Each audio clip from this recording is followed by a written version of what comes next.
Now, I know today is going to be much different in terms of people being logged on. I don't know why, but it definitely feels like we are having a bit of a quiet week.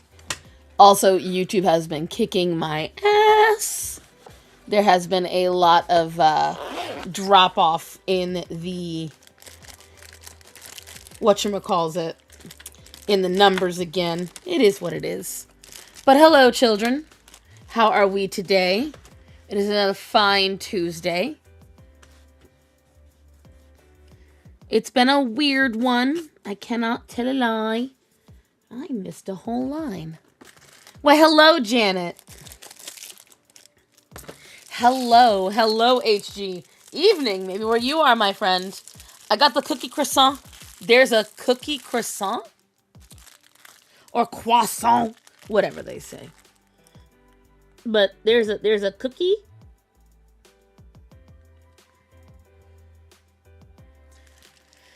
It good. Hello, Jade. Hello, Captain Fluffy Paws. Hello, Black Cats. Hello. How has everyone been? It was a very emotional weekend for me. I'll be honest. I'm subscribed, but I haven't gotten notifications. Well, it's because I make political statements. And, they may have gotten rid of most of the barring of right-wing people, but especially now with this whole ICE bullshit, they're doing a lot of barring, and I don't have a big enough following to protect me from being shadow banned again. So, you know, I've lost, like, I was at 11.8 beginning of January. I am now more like at 11 point. I'm almost at 11.6 now. And what the heck is going on? Okay, so I put you guys on stream. Okay. Rounded? Okay. Compact custom. Okay, so hold on. Message opacity. That's better. Size. We want it legible. Is there a padding? Okay. We have it rounded. It's a little better. Because, like, what the hell was that? I'm getting too base for YouTube. Well, I'm pretty sure a lot of my friends are not liking me now either. You know. People thinking that I'm defending pedophiles, and I'm like, no, I just... Listen, I've already decided that after this handling of the Epstein files, any faith I had in Kash Patel is out the fucking window because he lied, point blank.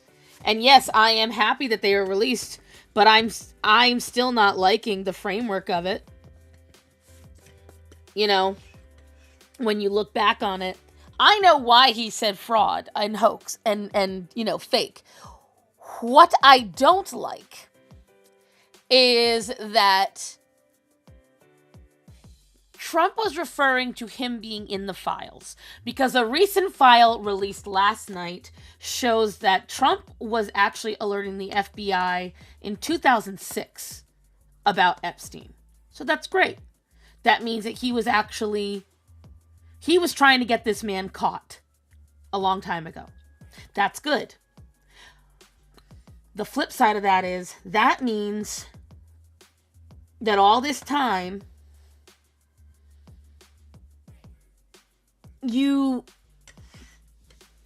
how do I put it? This last year, after years of sounding the alarm, we've got evidence of him doing it in 2006, 2009, 2014, 2015, 2016. He spoke about it all during Biden's presidency. You know, he wasn't dead silent about it, but then once he became president, he downplayed it. He minimized it. And I didn't like that. That was the first thing I had said. I didn't like that. I've been wondering where you were, Silvar. That makes sense. Hello, Silvar. Watch Nuxenor's coverage of the Epstein files. I do. I do. And Nux, sometimes Nux, you know, he sipples the Kool-Aid a little in some cases. But in some cases, he doesn't. So I'm still like, you know, I enjoy Nux a lot. And I think 89% of what he does to 95% of what he does is absolutely normal. He does go off the deep end in some cases. Everyone have a great weekend. Stay safe. You got to go to work. Will you be safe out there, Silvar? Hello, Quiet Chris. Thank you for the 32 months from Natanya. But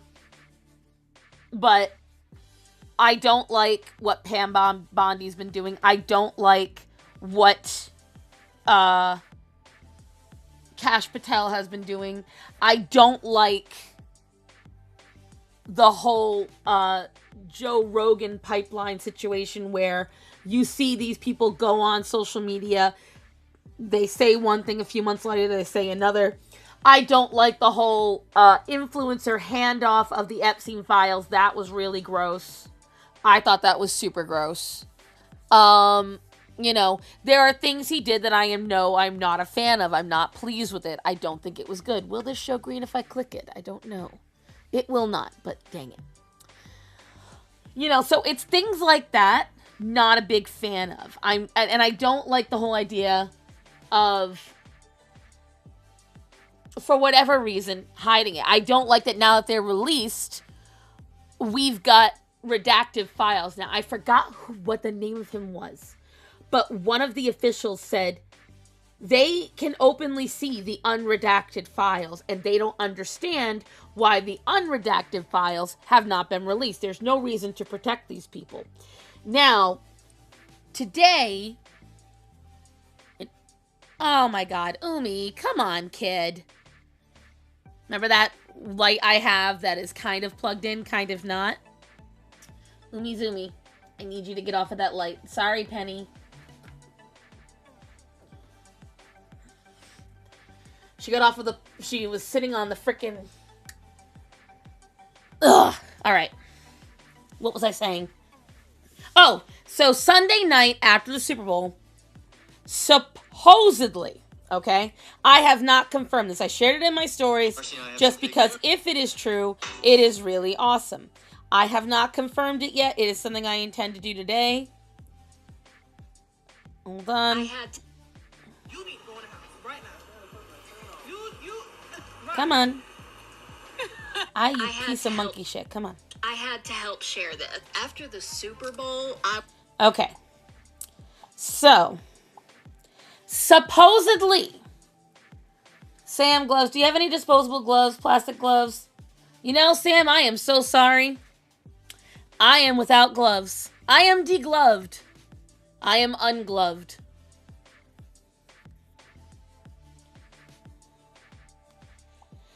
Anyways, so Rob Sem, I assume this is on Twitter. It looks like it's on Twitter. He wrote, "You went to sleep after the Super Bowl. Here's what Trump did while America slept. He forced Ghislaine Maxwell before Congress. She refused every question." I did see video of her refusing every question right before I got on stream, okay? Then her lawyer panicked and offered a deal, clemency for testimony. Which I will tell you right now, if I had found out that we had accepted clemency for testimony, I would have rioted. Unless her clemency would have taken down quite literally everyone else, I'm not okay with it. And did you know that twice people have gotten, this is my little treat I got for myself, guys. It's a star-shaped sandstone. Sandstone is one of my favorite gems, by the way, or gemstone or precious stone, whatever. I got it because I like it. It was $6. Yeah, it's overpriced. I don't care. Anyways, a woman serving 20 years for sex trafficking is so terrified of what Trump is uncovering that she is begging for a way out. This is where I'm happy. He said no. His DOJ released 6 million pages of Epstein files. The result? Prince William and Kate broke their silence for the first time, deeply concerned. The royal family is in full panic mode. Norway's ambassador resigned. Their crown princess apologized. That entire country is crumbling. The chairman of one of America's most powerful law firms, Paul Weiss, resigned overnight. Lord Mandelson is under criminal investigation in the UK, which I will say this, I messaged my friend the other day. There is massive issues going on in Parliament over this right now. Did y'all see Brett Cooper getting a biblical smackdown in her own comments? I did not. I don't actively watch Brett right now. Larry Summers resigned from OpenAI. One man released the files and the entire global elite is falling apart. Netanyahu flies to Washington Wednesday. Iran nuclear deal on the table. Trump is reshaping the Middle East in real time. All of this in 1 week, and they told you no president could touch them. He didn't just touch them, he buried them. Now, if that is true, that is wonderful. A bird in the hand is worth two in the bush, I know. And so, yes, on the one hand, this is wonderful, and I'm thrilled with that idea. On the other hand, one, a lot of that is unsubstantiated yet because I have not personally seen it. Two, there is still so much that is unexplained and so much that I cannot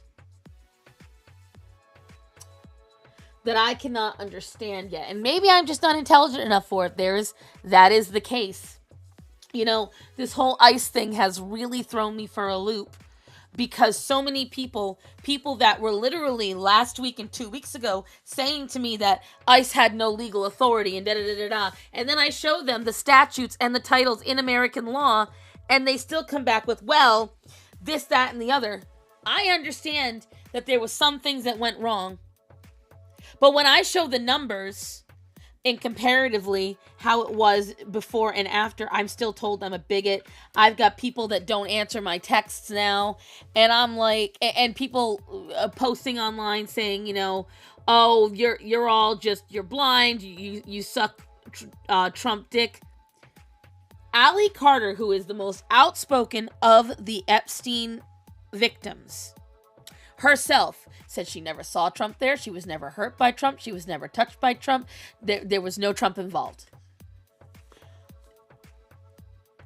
You're wanting to believe her when it works for all of you, but you're ignoring her when she's saying, listen, all of those report lines are lying. They were made in 2020. Saying hi in the few minutes I've got before class. Hello, emo. You know, it's stuff like that. Again, there are people that I supported in the past where as soon as I found out they were absolute assholes, there was a very small amount of time where I liked Andrew Tate. Not anymore. Fresh and fit, never. But, you know, Pearl, you guys know I made a positive video about Pearl back in the day. And then as soon as I found out what an absolute nut job she was, I haven't liked Pearl in years. Candace Owens, I used to be a massive Candace Owens fan. Not anymore. I don't like that with, and I love Ben Shapiro in a lot of ways, but after the bullshit he pulled about the Epstein files, I'm no longer a Ben Shapiro fan either. Because he openly said, oh, it's not real. There is no 100% list. There is no files. Why would you come out and say that? Why would you say that when you know it's not true? Especially when we find out that in 2023, Tyler Oliveira, whatever his name is, he went to the island. You know that, guys? I didn't know that. Nux reported it. He showed the video. And there was another group of teenagers that went there as well and went to the island. It's still under guard. Why hasn't any government seized it yet? That's a big question. Tucker Carlson, another weird one that I am not in support of anymore.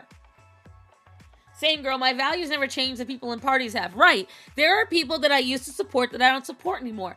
I do. If their values change from what I have, you guys know how big I was on freaking Crowder. Crowder, I am so like, he might have a couple of good takes once in a while, but I don't even talk about Crowder anymore. Because after that whole thing with his wife, which was just weird all around, I don't give a fuck. But there's like this whole monkey video that came out. When I tell you it is such a non-issue, in light of everything else going on, if everyone is that upset about a fucking video, that's an AI video, where in the same video they have white people as monkeys too, it's just, I'm sorry, it's not that important of an issue anymore. It's just not.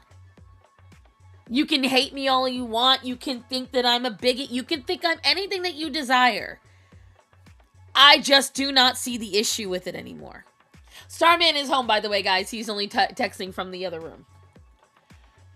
In the grand scheme of things, you know, every day I see things that are racist against white people, and I say nothing. I see things that are racist against Italians. I see things that are bigoted against Catholics, because there is a difference. I see things that are bigoted against Christians. Nobody throws up their arms about that. That's expected. That's okay. One video, the whole world loses their mind. Even the Bad Bunny thing.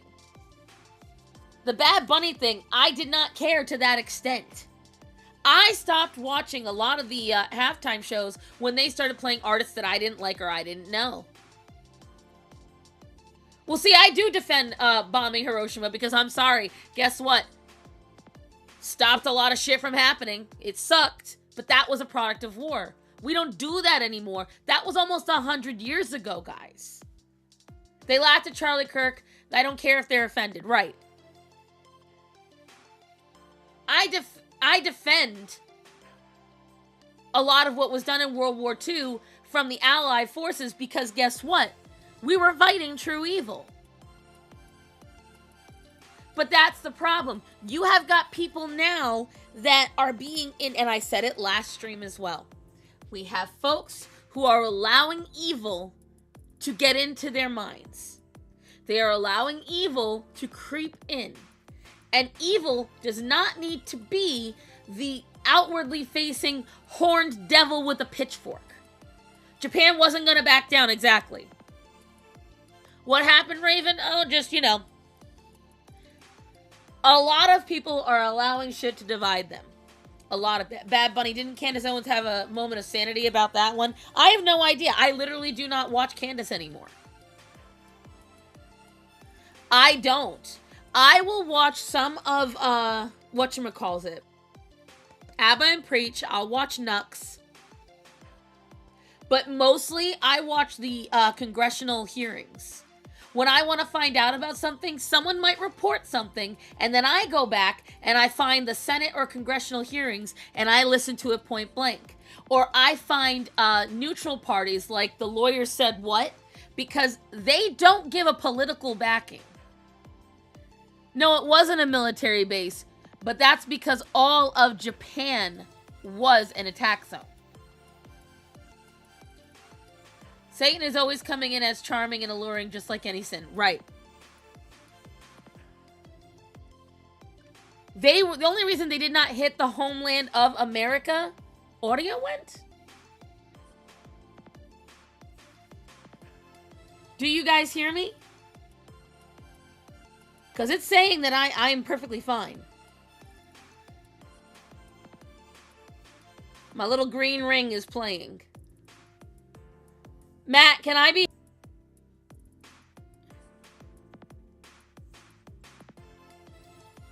Matt? Can you hear me on the stream? You bastard.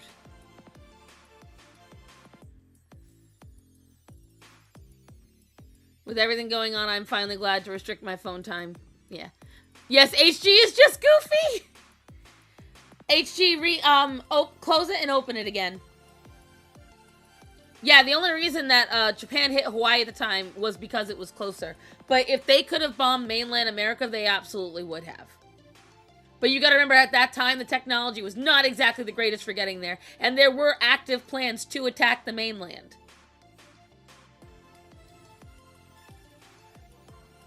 Yeah, I think it's just, Janet, HG, you might have to you might have to reload the stream, like exit out and come back in. But yeah, the point is, guys, you know, we've got a lot of animosity building. And what did I tell you? When those files got released, I have a fervent belief that it made it so much easier for all of us to feel that negativity and to allow the bad to creep in. 100%. It allowed these bad things to come in and seep in. You know? And the animosity is something that some people, I have friends who I love dearly, who when they are very bored and very mad at life, and they have nothing else to do. They latch on to these things because it gives them something. They'll never admit it. They will ride that it is a normal thing. But they will latch on to these issues because it gives them purpose. Because at the end of the day, whether we like it or not, that's what we want out of life, is purpose. We humans desire to feel like we have a purpose. And sometimes we have a really hard time inventing that on our own. The on and off worked, excellent. But we have a hard time doing that on our own and creating that on our own. Sometimes we need an outside force, and all it takes is a little bit of inspiration. All it takes is a tiny bit of us feeling passionate. Does hardening your heart count as a bad thing? I don't believe you should harden your heart. I think you should shield it. I think you should actively choose, and like I told you guys for Umi, stay away from that plug or else you're going to unplug my light again. Come here. Come over here. You're going to sit right on that fucking light and you're going to turn it off again. I don't know what I prefer, her sitting up here or down there. But, it's like the other day when I told you guys when I felt I had that spiritual attack. I did not sit there and harden my heart to the entire thing. I opened it to the right people. I opened it to Jesus. I said the prayers, and I gave myself over, and I felt wholly protected afterwards. And that's what I would say to you. You know, and even if you aren't religious, I would, obviously, my fervent hope is that you find your relationship with God and Jesus. But my point is this: in times like this where we have these deeply, evil moments, even amongst ourselves, even in our own heads, we have to take that moment to... Okay, Hiroshima was a city that we bombed because we got big mad. No, honey, because it was a world war and because they were killing everybody. Do you understand the atrocities that the Japanese were doing at the time? I can't even talk about it, but this is kind of similar to how we were talking about the red dye 40 and before. Yes, it was a tragedy, but if we hadn't done it, we have no idea how the war would have ended. It was a massive blow to the enemy. It was a forced stop, exactly. Because Japan did not fight clean. Japan fought dirty. Really dirty. Japan tortured anyone and everyone they came across. They used women, children. They were taking over all of Asia. You can thank Japan for the current state of China. Because of what Japan did, Korea and China are current. Why do you think we have North Korea? Why do you think we have the CCP? If Japan hadn't been stopped, it'd have been worse. Both of those are direct results of the imperialism of Japan and what they were doing at the time. It's why Johnny Somali was so disgusting in what he did when he went over to Korea, because he was mocking all of the statues that were honoring the pleasure women. Japan even killed its injured soldiers, right? Read the Unit 731 Nanking, Manila, exactly. You do not understand how bad it was, Quiet Chris. It was bad. Yes, the comfort women. Those are because of Japan. Exactly. It was not us just being big mad and trying to show our dick out. We had to do it. It was an atrocity of war, but there's a reason why we're not considered evil for it by even Japan.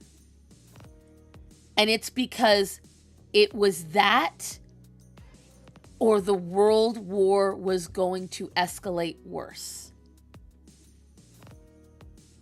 Look at all of the communist regimes that are there today.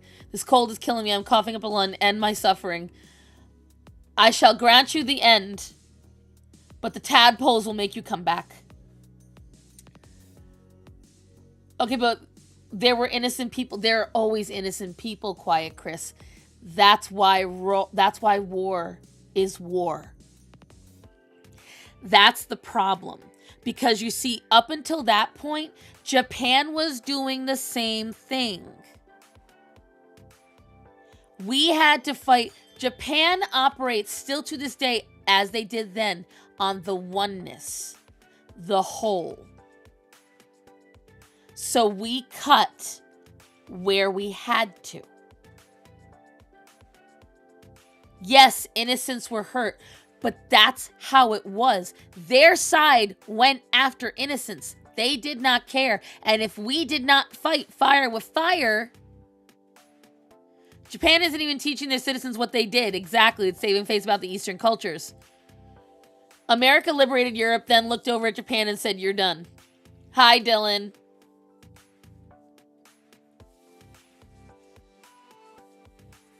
Like, I get what you're saying, but you have to understand, they believed, and not only that, but all of them were hooked up on, you realize that half of these people were on cocaine and meth at the time, right? Like, most of the Japanese warriors were drugged out their minds.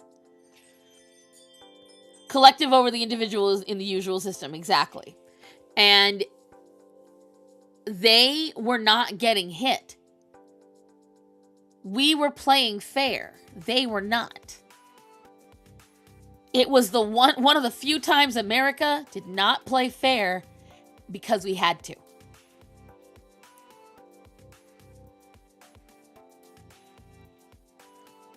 It's uncomfortable, but we own it. That's the main thing. Look at it in the modern terms.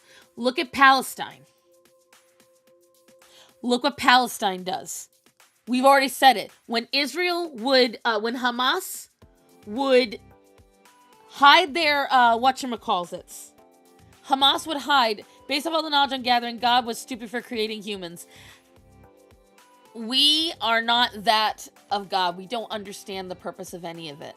But here's the problem. It wasn't anything that God did wrong. All of our choices were ours.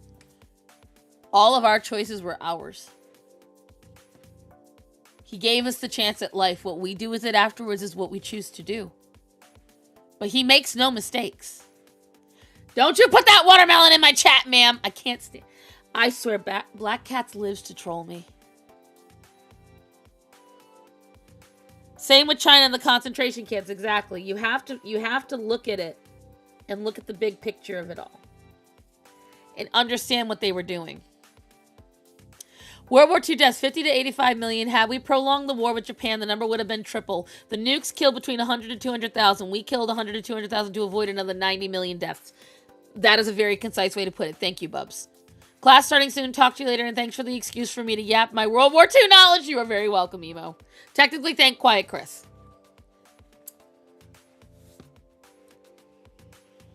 Don't you cat smile me. I'm so over both sides in that conflict. Exactly. But my point is about the tactics involved. And I can use an even different one. So when my father was in Vietnam, he told me how often they would use children as suicide bombers. They would do it all the time. They would send children. God does not make mistakes. That's the problem, Quiet Chris. You have to understand. What is a mistake on earth is not something God did. It's what we did.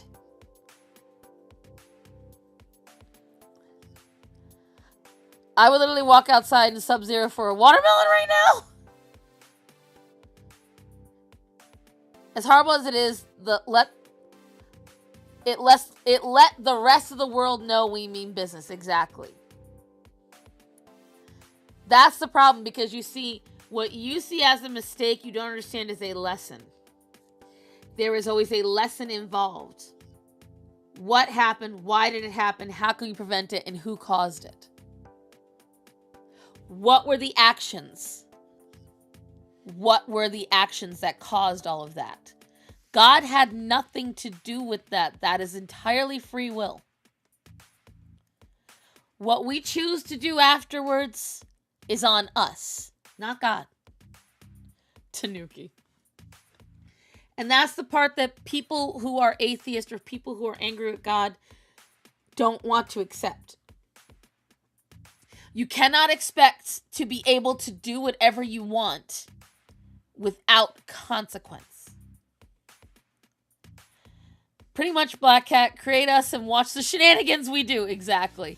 Well, it was just like today I saw this old clip of Boy Meets World. And it was when Corey and Topanga first got married. And Corey's dad was saying, well, what did you expect? And he said, well, it's hard, okay? It's hard. We're living in a small dorm with a broken washing machine, and there's sludge coming out of the sink, and this sucks. This sucks. And his dad said, he said, what would you call that, Dad? And he goes, I call that marriage. And he said, well, you understand it's hard. And he goes, and what do you want me to do? Just go and make it all better for you? He goes, that's what you're supposed to. That's how you're supposed to handle it. And his dad said, no, you've got to figure it out. He said, you can't just expect me to come in and fix all your problems. And then he said, then what are you good for? And that's the problem. Just like how you shouldn't expect your parent, when you make adult decisions and you make adult choices and you want to play like a big kid, you want to go out and have sex, you want to go out and drink, you want to go out and blow your money, you want to go out and get your own place. When you go out and do all those things, you are making... Then that means God isn't making people's lives better. He's letting things play out without intervention. That's called free will. God does make your life better, but you have to be open to him, Quiet Chris. You can't just expect him against your will, without you even believing in him, to walk in and be like, don't worry, here's all your problems gone. That's not only illogical, that's not realistic. That doesn't happen in real life with regular people. Why would it happen any different that way?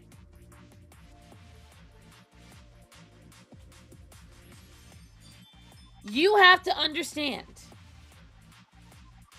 you chose to do those things. You chose at the time to act a certain way and to think a certain way and to take certain actions.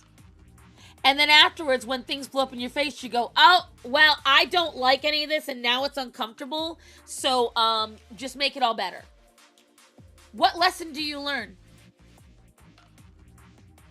Do you actually learn how to do it right? Do you actually learn how to make it better? If you want to go out and pick a fight, don't cry when you get punched in the face for picking a fight. If you want to go out and gamble, don't get upset when you lose all your money. If you want to go out and get married, don't get mad when you have to handle all of your problems with your relationship.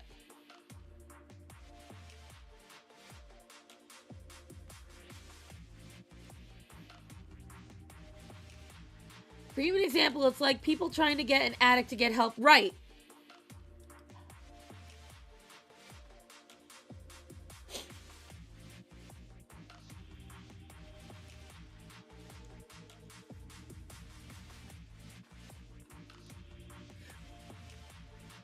To begin with, this is something where people don't want to hear it, and it makes people upset.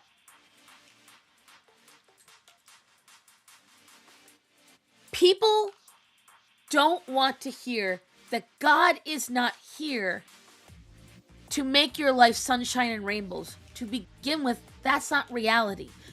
I said this before, you have to suffer to learn. You have to go through hardships to learn. Give a man a fish, he eats for a day. Teach a man to fish, he eats for life.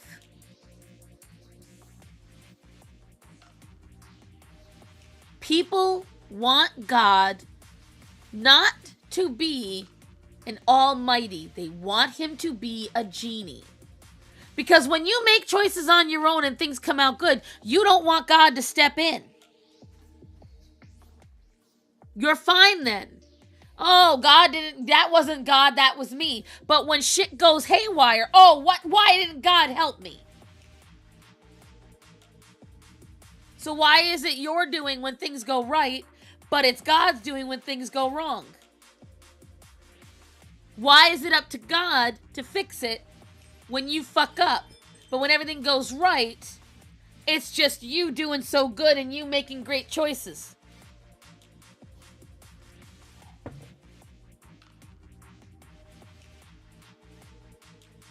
We can use all the reasons and excuse. At the end of the day, we are alone in our choices. God grants us the graces necessary to choice better, but it's up to us to say yes to it. Exactly. I've said it before and I'll say it again. When we get free will, that comes with two sides. You get the choice to do what you want with your life. You can choose to be responsible, or you can choose to be irresponsible. We were given, you can't say God didn't do anything. We are given a set list. We have a book to follow by. We know what the deadliest of sins are. We have an entire book to teach us. We have 10 rules to abide by. We have 7 sins to avoid. If you don't read that book, if you don't follow those rules, if you go and you fall into those sins,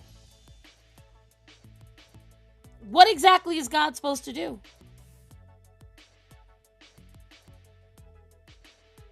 He gave you all of that and said, now you make the choices. I've given you a guideline. I will send you messages because God sends you messages. You have to be open to hearing them. Gut feelings, strange signs, coincidences. A book that supports stoning people in slavery, Star Mom. A book that was written for people who, and stop me when it sounds familiar, believe it is okay to attack each other when they don't agree.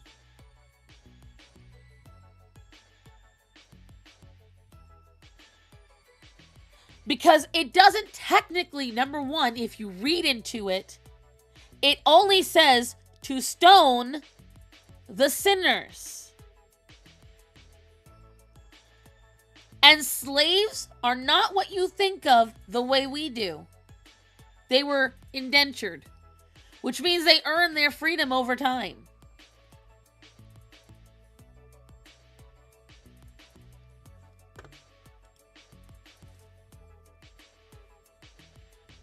If you've never read the Bible, if you've never actually researched it, if everything you know is from a non-believer or former, because that's the worst of it, when your beliefs or your interpretation of the Bible stems from somebody who left the religion out of anger of it, they will misinterpret it over and over again. And they will purposely misinterpret it.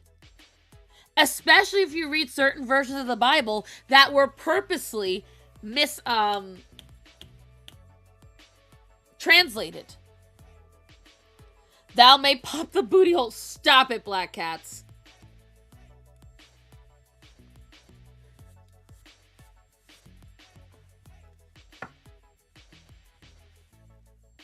Sounds like Hunter Provolone. Yes. Who, by the way, his debauchery got so severe. Do you ever hear about Hunter now? Because Hunter's debauchery almost got him killed. So we don't hear about Hunter no more.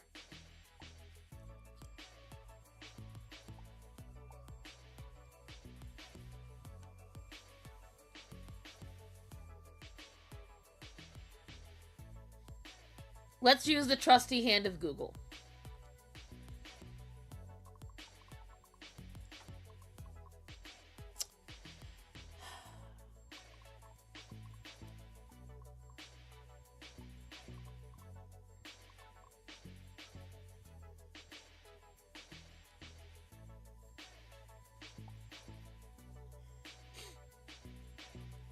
Bible addresses slavery in both the Old and New Testaments, containing laws that regulate servitude, instructions of masters and slaves, emphasizing humane treatment and justice, and powerful condemnations of kidnapping and man-stealing, while using slavery metaphorically to describe spiritual bondage to sin or Christ, ultimately pointing towards freedom in God's kingdom, Galatians 3:28.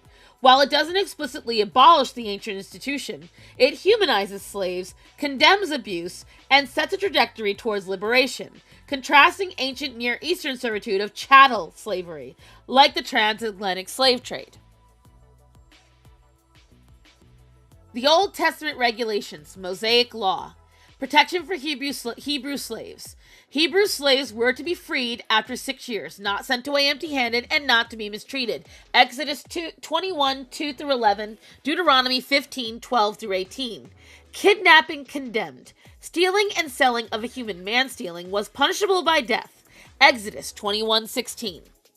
Refuge for escaped slaves. Deuteronomy 23, 15-16 commanded that escaped slaves seeking refuge should not be returned to their masters. Daughter servants. Laws protected female servants from being sold to foreign people if their masters broke faith with them. Exodus 21, 7-11. Mind you, Exodus is one of the earliest books. New Testament teachings. Instructions for slave and masters. Paul's letters, Ephesians 6, Colossians 3, 1, Timothy 6 give instructions for slaves to obey their earthly masters and masters to treat their slaves justly and fairly, reminding them they are both have a master in Christ. Metaphorical use. Paul uses slavery to describe spiritual states, using a slave to sin, or, after redemption, a slave to righteousness, or a slave of Christ. Romans 6:18, 22, 1 Corinthians 7:22. Spiritual equality. The famous verse in Galatians 3:28 states, "There is neither Jew nor Greek, that is either slave nor free. There is neither male nor female, for you are all one in Jesus Christ." Establishing spiritual unity. Condemnation of kidnappers. The New Testament reiterates the condemnation of kidnappers. 1 Timothy 1:10. Key distinction from modern slavery. Scholars note that the Hebrew servitude described, Eved, was often a temporary state for the poor, sometimes voluntary, and regulated through differently from the brutal, racialized chattel slavery of the transatlantic slave trade, which involved kidnapping and dehumanizing.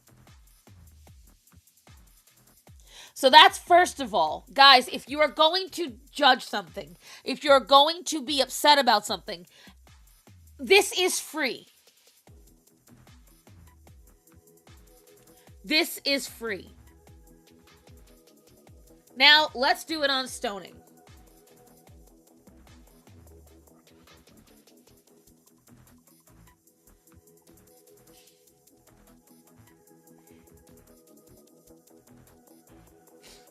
Okay. Now, remember, in other words, it's ethical slavery. It's the same thing as getting into prison. And in some ways, it was voluntary because it was the only way someone could get a home or a job. But again, it was not, as you refer to it, as slavery. It was more like a contract. And yeah, Bub's telling me about that ID. I still don't know what the hell I'm going to do about that. In the Bible, stoning is, and I want to preface this with, remember, we have firing squads and we have lynch. Nope. Hey, babe, is someone delivering?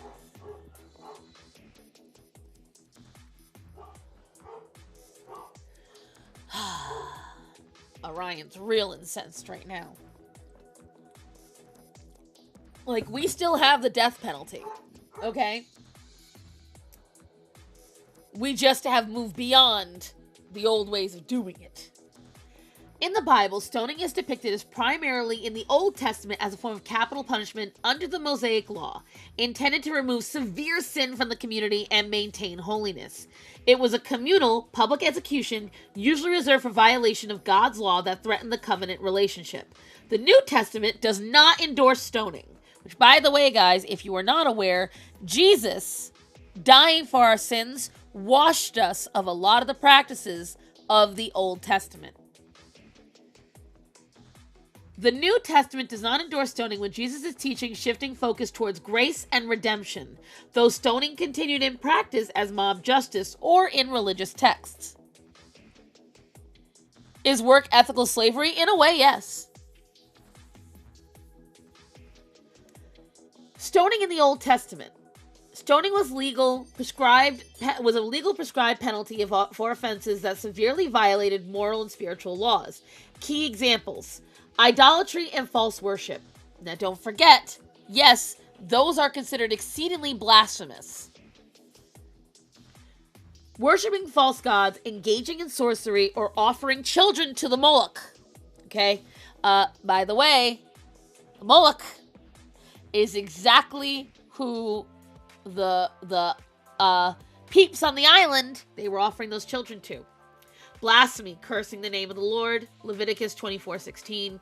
Sexual sins, adultery or a betrothed virgin engaging in sexual immorality. Note, they did not say a betrothed female virgin. They just said a betrothed virgin. Deuteronomy 22:22 through 24. Sabbath violation. Now, this was how big the Sabbath was back then. Sundays were you had to obey the Sabbath. Publicly breaking the Sabbath, such as gathering wood. Numbers 15:32 through 36. Disobedience, rebellious, stubborn children who refuse to obey parents. Deuteronomy 21:18 through 21. Procedure and purpose. Witness participation. The witnesses to the crime were required to throw the first stones, with the rest of the community joining in afterwards. Deuteronomy 17:7.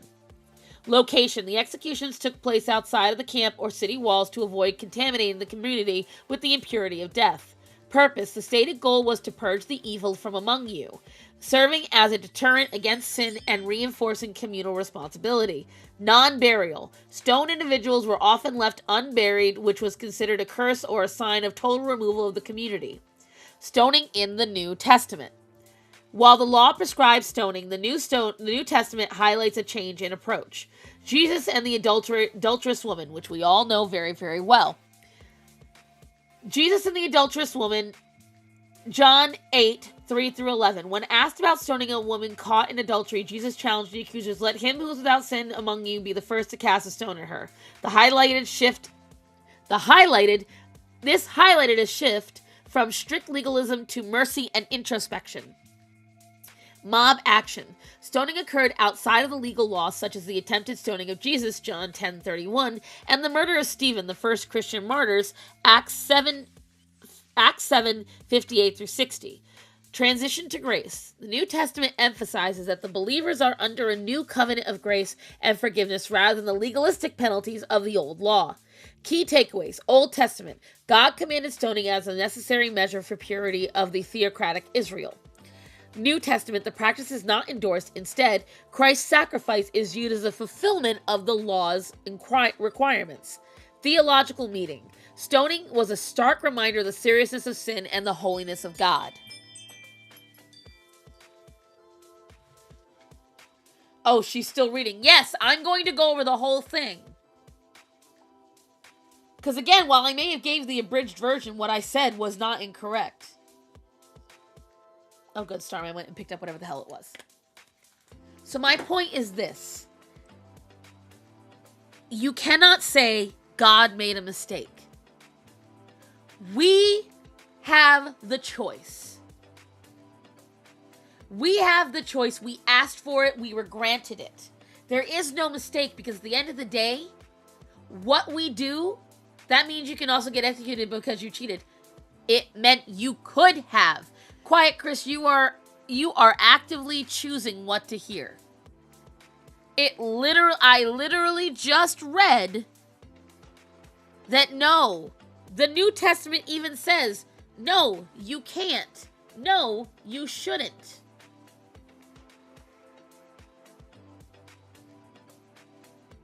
It's literally the first thing that I read, honey. Come on. I understand that right now you are going through a theological crisis, I guess would be the word. You have had a lot of questions in the last few months and a lot of pushback about religion. But you're purposely misinterpreting it right now. And not only that, but when we were talking about the guy that's stalking me, you seemed pretty okay with the idea of the Old Testament ideas. Which I appreciate the defense of me, but still. That means it's just within the confines of what you believe in. You have to, we have to be the ones that stay steady.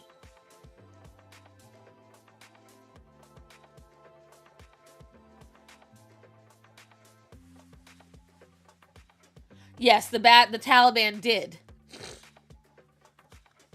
They reintroduced chattel slavery, which even in the Old Testament was considered too inhumane.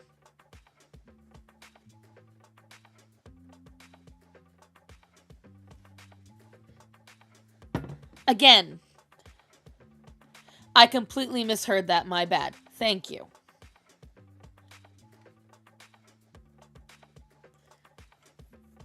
But that's where, and I understand that. And again, what this all comes down to at the end of the day is that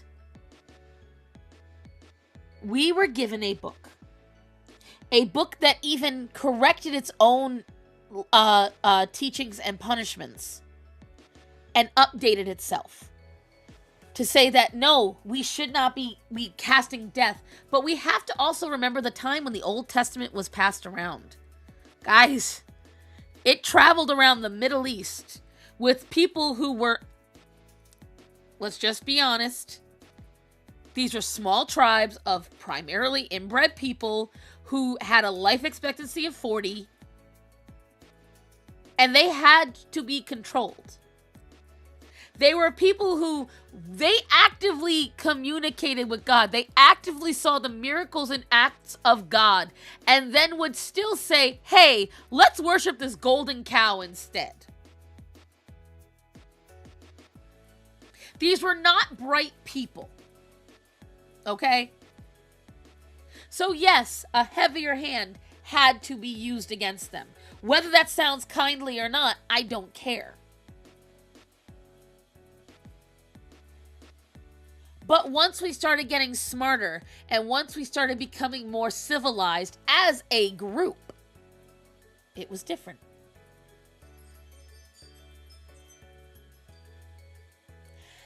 And that's why, again, right now, we are in a spiritual war. You know what? I'm going to do something really quick. Hold on. Completely segue. Husband, can you come here for a second? Husband? Matt! He literally just got up 2 seconds ago to get whatever it was outside.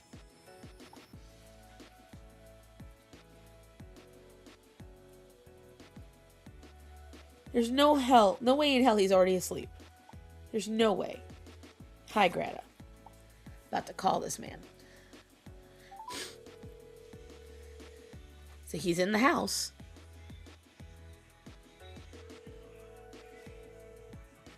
Matthew?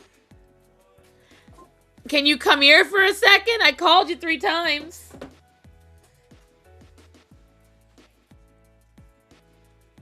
What? Bro, you fell asleep within 10 minutes. I just need you to come grab something that I can't reach. That's all.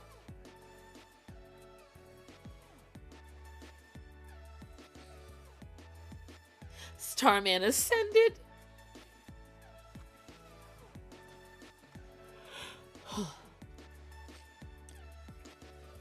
I am genuinely not tall enough to reach back and come over here. Behind the TV is a drawing pad that they knocked down. You are tall enough to not mess any of this up and reach back there. It's right over here.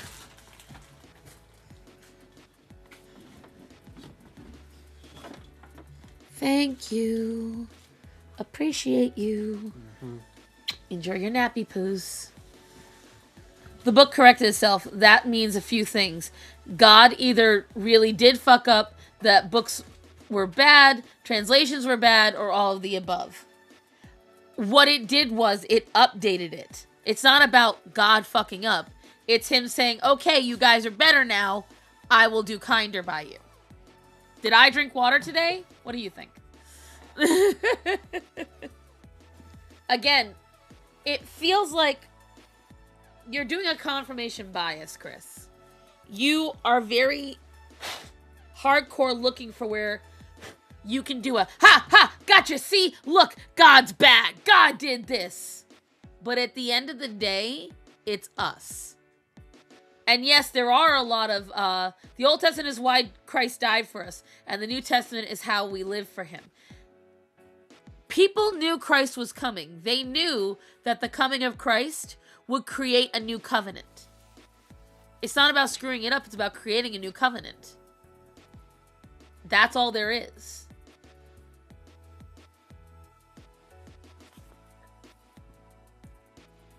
And yes, there is proof that there are bad whatchamacallit. Bad. I cannot think of the word to save my life. Translations. There are proof of that. God made boo-boos, we made boo-boos too. God did not make boo-boos.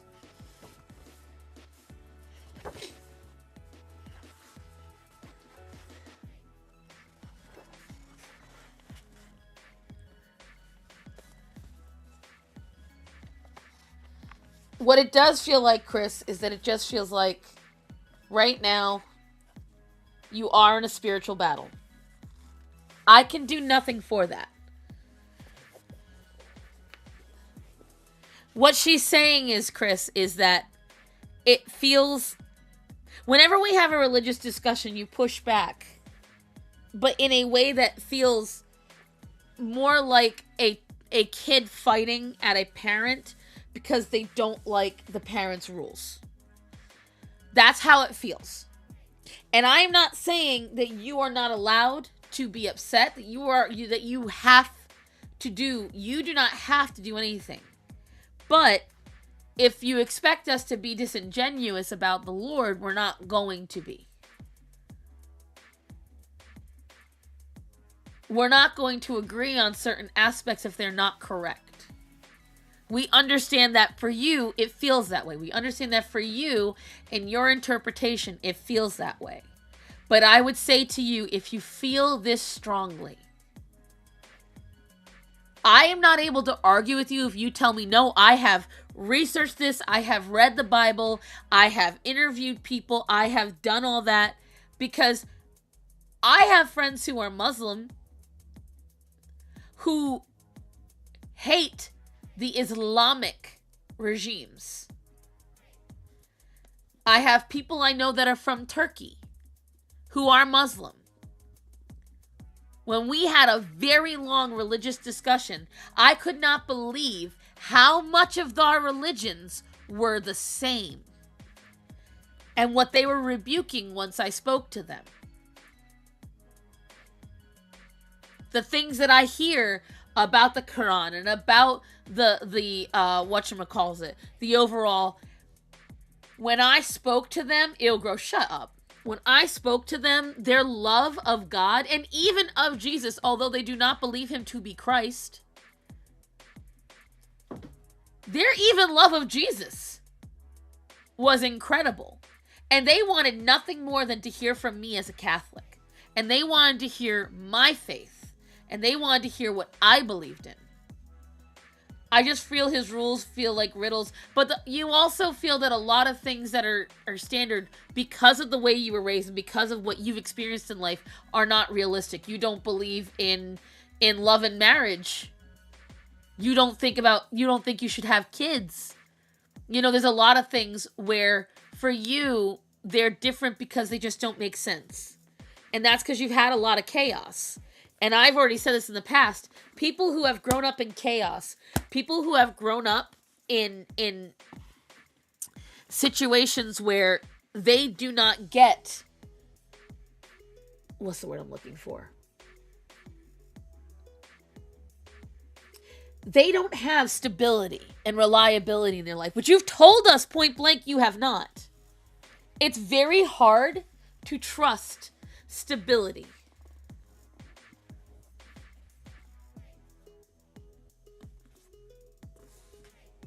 then proceeded to be denied by the Christians and Jews. I know.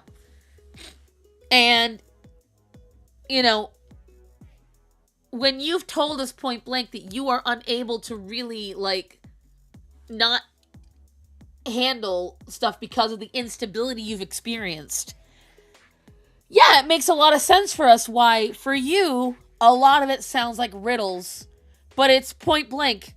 Don't steal. Like, hey, don't steal.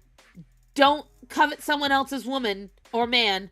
Don't cheat on your spouse. Don't disrespect your parents. Honor your God. Don't kill. Don't be greedy. Don't be lustful. Don't be overly prideful. Be willing to admit your mistakes. Be generous with your blessings. These are not riddles.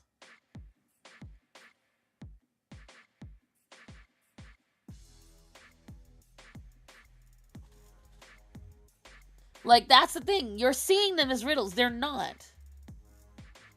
But you've never had the stable environment to give you that time. You know, my parents raised me with one very solid belief. If you are going to raise children, you have to raise them with a religion. Well, historically, Islam was understood to have been a heretical sect of Christianity, a branch of excommunicated Nestorians, I think, so it makes sense that there would be similarities. There's a very real chance there are other versions of the Bible out there, Quiet Chris, especially if you read the one from the Latter-day Saints or from the Mormons. Yeah, there's a really good chance you did read a bad version. There's a very real chance you read a bad version.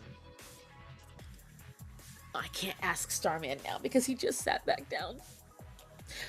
My recommendation to you, Quiet Chris, go look up the Catholic Bible. Hold on. You know what? I've got it in my order history. Let me tell you the exact one to look up. Okay? Uno momento por favore. It is less than $20 on Amazon. Okay? Oh, guys. I wish I could show you, but I can't get the angle right. Penny is not only laying on me, she is laying with both her little legs stretched out like this over the side of the chair. It is precious. Oh my God. Anyways.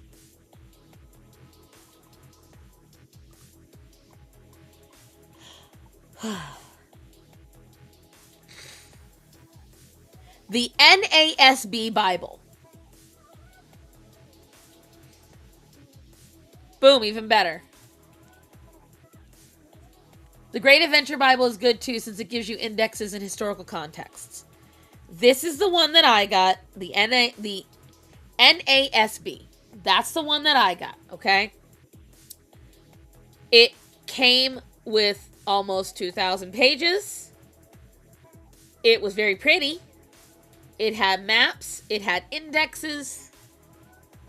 Raven, it's been a long time. I need to find out what version it is. There are fallen angels out there deceiving people into thinking that they... Yep. And if books aren't your thing, Bible Gateway is also a site. And if you're someone who likes audiobooks, they even have the audio Bible. There are a lot of ways you can do it. There's a lot of ways you can do it. And I highly, highly recommend it, Quiet Chris.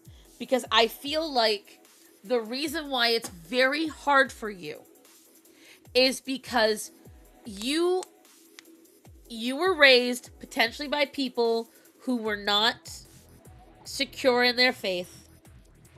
And in so, they taught you very, for lack of a better term, caustic versions of the Bible. And caustic versions of what God truly is and was. Which I hate. I hate that so much. I hate that your experience with God is so... It just seems painful. It doesn't seem any kind of love. And I get that because you've also, what you've told us about with your family. I can see how I can see how that would affect you negatively on the regular. I have the New Living Translation Bible. It has many breakdowns about what verses are. And there is, okay, someone said it earlier, there is the Gen Z Bible. It is absolutely hilarious to read. But it is also real. There is the Gen Z Bible. It is hilariously cringe.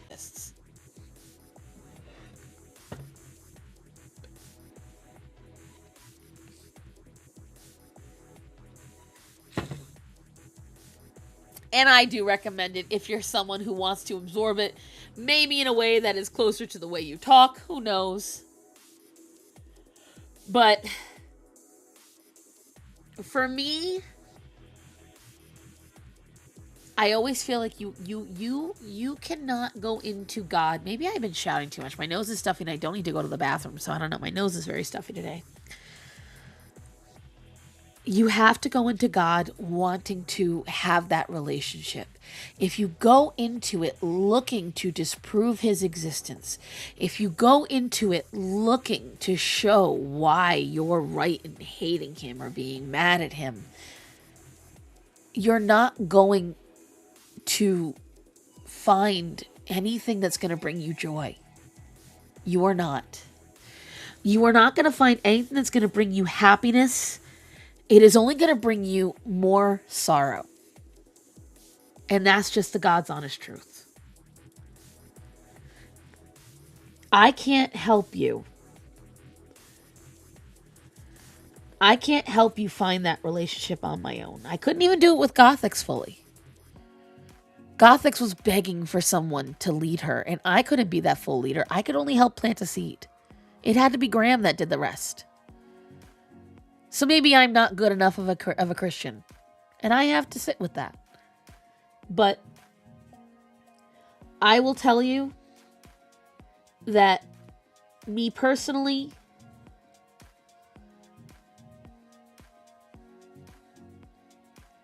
when it comes down to it, my relationship with God is what keeps me. I don't want to disprove his existence. I just think he's a neutral God. Of course he's a neutral God. I don't know why you thought he was anything else. He is a neutral and loving God. His neutrality is his love. God allows the good and the bad because they are our choice and our free will. I think that's what you don't understand, Chris. Yes, he is a neutral God. He will give you the guidance. He will send you the signs. He will give you the light. But if you choose... Ready?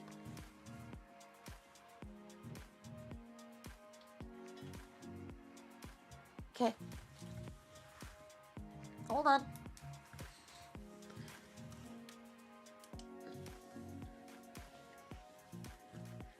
This is choosing the path without God.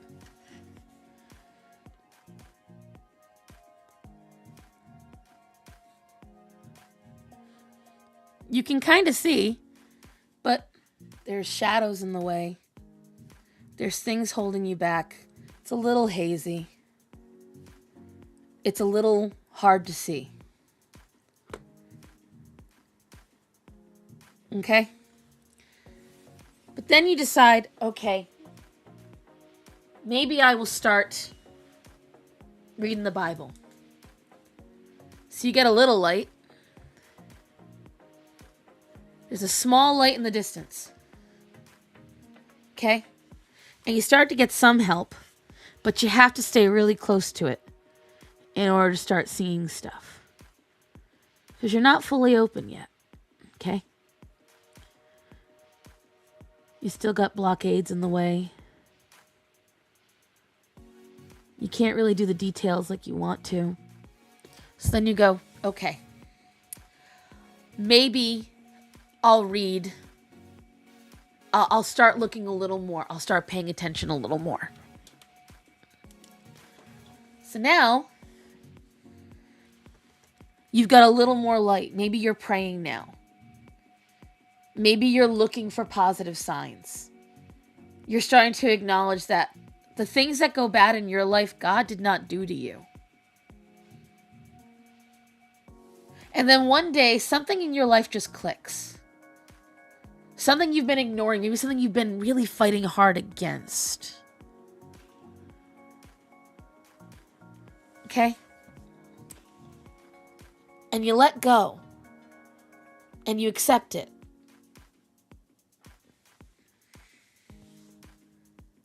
Now suddenly you can see. You can see everything. You can see in fine detail.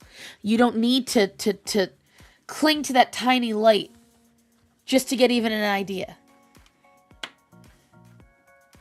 Your path is opened up.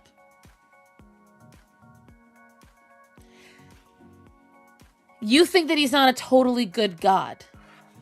But just like how we spoke earlier about the bombing of Hiroshima. Okay? It may have been a horrible instance, but it was a tough choice made to save many more lives. You don't know your meaning. You don't understand the bigger picture. None of us do. Everything is a thread in the tapestry. Everything.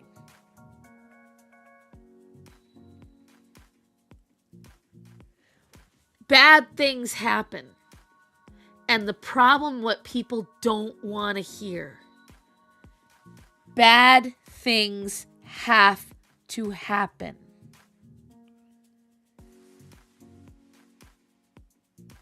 Animals know stuff going on in nature before we do. Animals understand natural disasters before we do. We have all this technology, we don't know it. But animals also are subject to the laws of nature. Death is a daily thing for every animal. Every single day, they run the risk of death. If they can't find enough food, if they cannot find shelter, if they cannot run away from prey, if they cannot catch their prey. It's the balance of life. People don't want to hear that, but that's the case.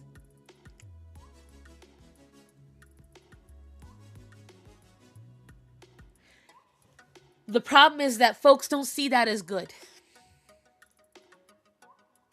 But it is. Because it's balance. There is no good without evil. There is no light without darkness. Balance. As God made it so.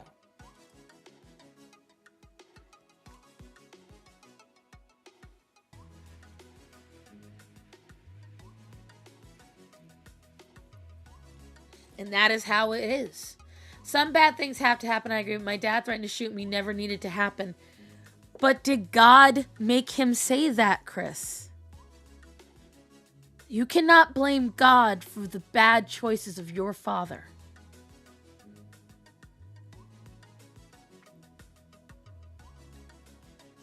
And this is going to sound callous, but hearing your dad say that taught you what you did not want out of life. Which I know sounds silly, but my father not having a father, my father's father thinking that the only way he could be proven to be a man is if he went to Vietnam, taught my dad exactly the kind of dad he didn't want to be. And in my opinion, my dad's one of the best dads in the whole fucking world. I have an amazing father because he had such a horrible father. My dad had a horrendous dad. My mom was an amazing mom. She's gone now. But one of the reasons my mom was amazing is because her mother was such a horrendous person. My grandmother spent her entire life as my mom's mom competing with my mother.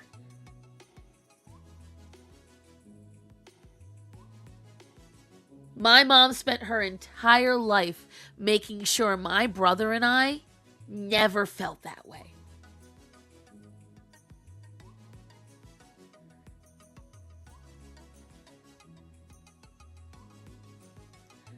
I never said it was God's father. I didn't say that, honey. I know you're speaking in the general sense. What I'm saying is,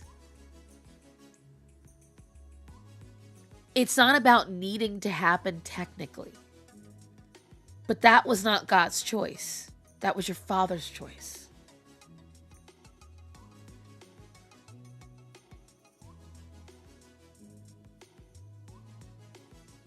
And that's what I'm saying. You can't use that as an example and say, well, it's just a general example. Maybe, but I'm still going to analyze it. Because every one of those little instances where you look back and you see that, you go, I don't want that for anybody. I don't want that for, let's say you do change your mind and you do want kids. I know the first words out of your mouth would be, I don't want that for any kid I would have. And that's wonderful. But that's the point. God didn't make him do that. What did I speak about earlier when we first opened up this stream today? If you open yourself to demonic energy steps in. And then if you allow it to flow, you will make evil choices. It's opening yourself to the bad. And I don't like that, but that is a truth.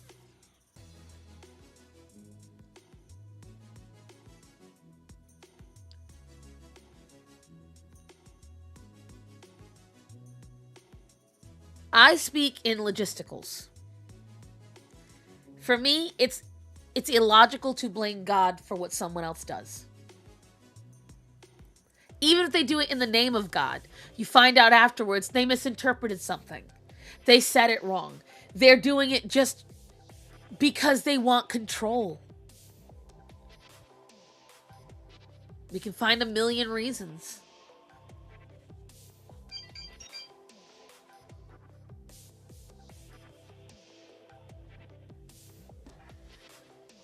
That's how I see it. God didn't make him do that, but God did choose not to get involved. Of course. Because he can't.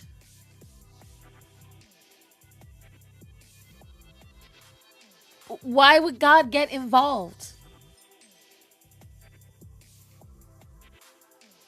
That's part of free will. And we go right back to what I said before. If you want the freedom to make choices, you have to accept that no matter what, you have to face the consequences of those choices, good and bad.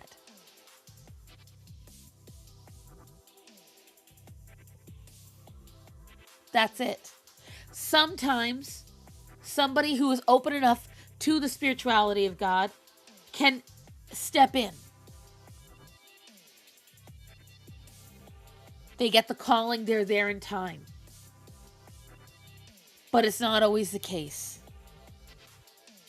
Because that is how we have structured our society.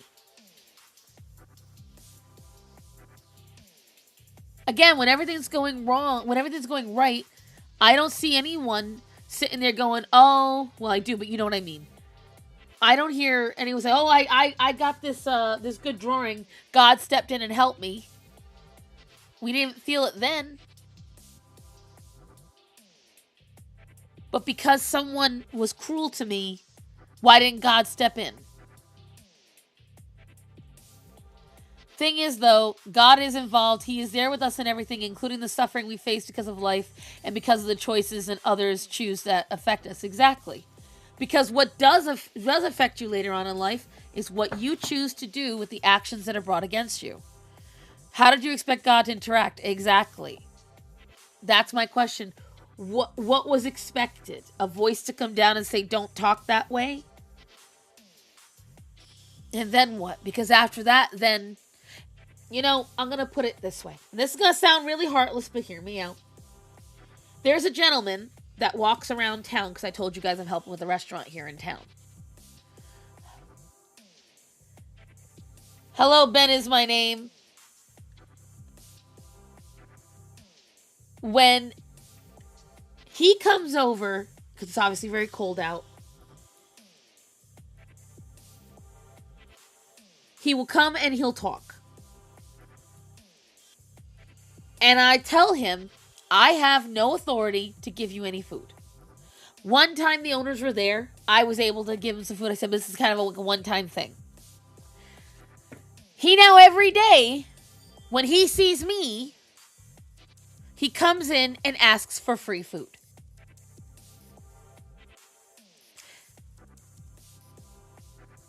He doesn't care about anything else but getting the free meal, because he doesn't want to go to the homeless shelter or to the food station. I expect God to message me on Discord like a God, because the problem is, again, guys, this is something that's very, very common. Folks want God to make everything good and nothing bad. But then when nothing is bad, and we see it here in our own country right now, people will create things to complain about. We see it in the anti-ICE things. We saw it in the Summer of Love with the BLM riots. We see it with the rise of what is misgendering and what is this and what is a woman. Without problems, people become very entitled to only the good things in life. Hi, Hunty. Welcome to Bible study. Because that's my question to you, Chris. Okay, so explain to me like a God, but then also explain to me how you want God to step in when things are going good. Well, Hunty, I won't stay on super late, but I only started about an hour ago. So that's my question. What is, when things are going good, what do you want God to do? Or do you only expect him to interrupt your life when everything's going bad? Because if things are going good, but you're still doing something he doesn't like, are you willing to change? When you enjoy something, but God comes and says, hey, that's still against my teachings. Are you going to be willing to change when he says so? Are you going to be willing to stop because God tells you to? It's a real question.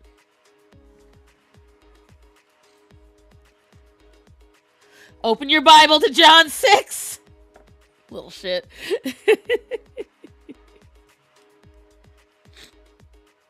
Because if you want God to step in, that means you have to give yourself wholly over to the Bible. So that means you will no longer participate in anything that is considered unholy in the Bible. You will obey every and all of God's teachings. There is a contract to it.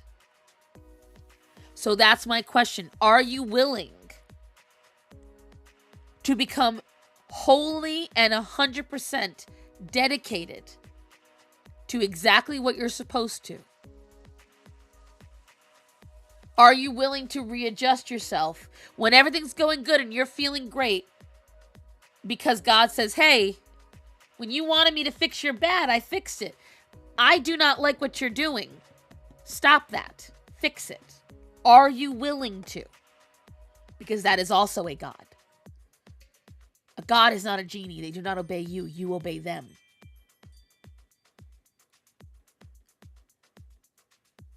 That's what you're not understanding. By demanding that God steps in and fixes you, you are then in turn. That's a valid and fair point, Star Mom. Touche. Thank you, baby. And that's, I won't keep, beating a dead horse, but that is the point. You have to see both sides, and most people don't. Covenant, not so much of a contract. Thank you. I couldn't think of the right word. Covenant is more of a sense of if you break it, you lose your lifetime type of thing. You are correct. Thank you, HG.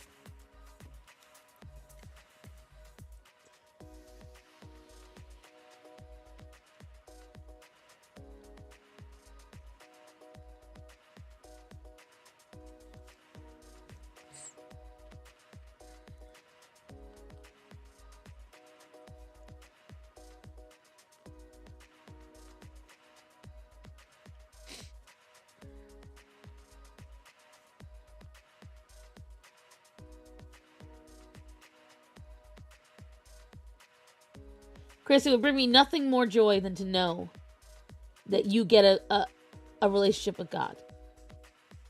I just don't want you to enter into it thinking it becomes like a magic button. That's all.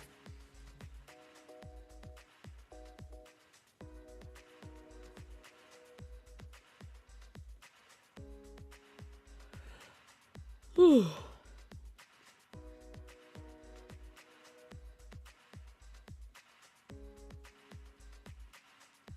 My cheekbone is not high enough. Just like God made the covenant to never flood the earth again. Exactly. Hence the rainbow. And hence why so many Christians are mad about the rainbow.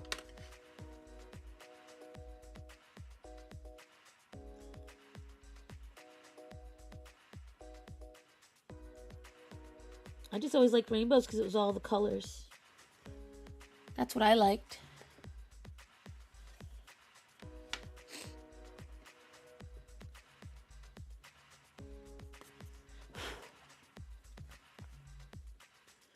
Let me tell you something, guys. Do you want to hear crazy? If ever blamed God for anything, I'm going to stop. That grants me the ability to ignore God and the devil or simply just exist. And that is just fine. Because to me, it's a first step. Because when you stop blaming God for everything, you start noticing your own choices. And once you start noticing your own choices, well, I'll leave it to you with that one, Chris. But I genuinely pray, that you find that love of God. You're so young. At your age, you don't realize how young you are. Now, I know I speak like I'm 80 years old, but even at now, I am a year from 40. You have no idea how young you are and how much life you're about to live and how many life lessons you're about to go through. The trials, the tribulations, the people you're going to meet, the people you're not going to like, the people that you thought were important. You know, right now, I am going through things where it's very hard. You know, you have a moral compass and you want to stick to it, but then you start becoming very shaken because people that you love, you worry no longer love you. People that you care about, you worry no longer like you. People that you admire or people that you consider friend might not consider you friend anymore. You know? And that's hard. It's a trial. You don't plan on living that long. I didn't either. I thought I'd die at 30. You don't understand, Chris.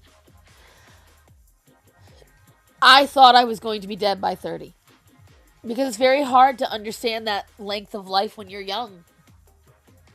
Heck, it's even hard for me to understand what I'm going to be like when I'm 50 since I look, quote unquote, so young and still live so young at almost 40. You know? Again, you don't understand what your life is going to be like. You have to stop discounting yourself. Right now, you don't see it because your life feels static. You've told us this.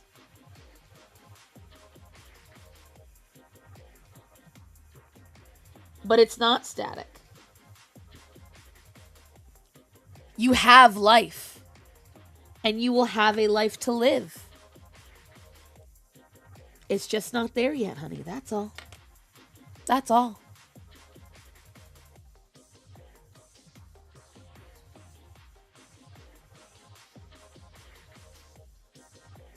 Ah, you son of a bitch. I even wrote a date down. I always said, I don't think I'm going to make it to my 30th birthday.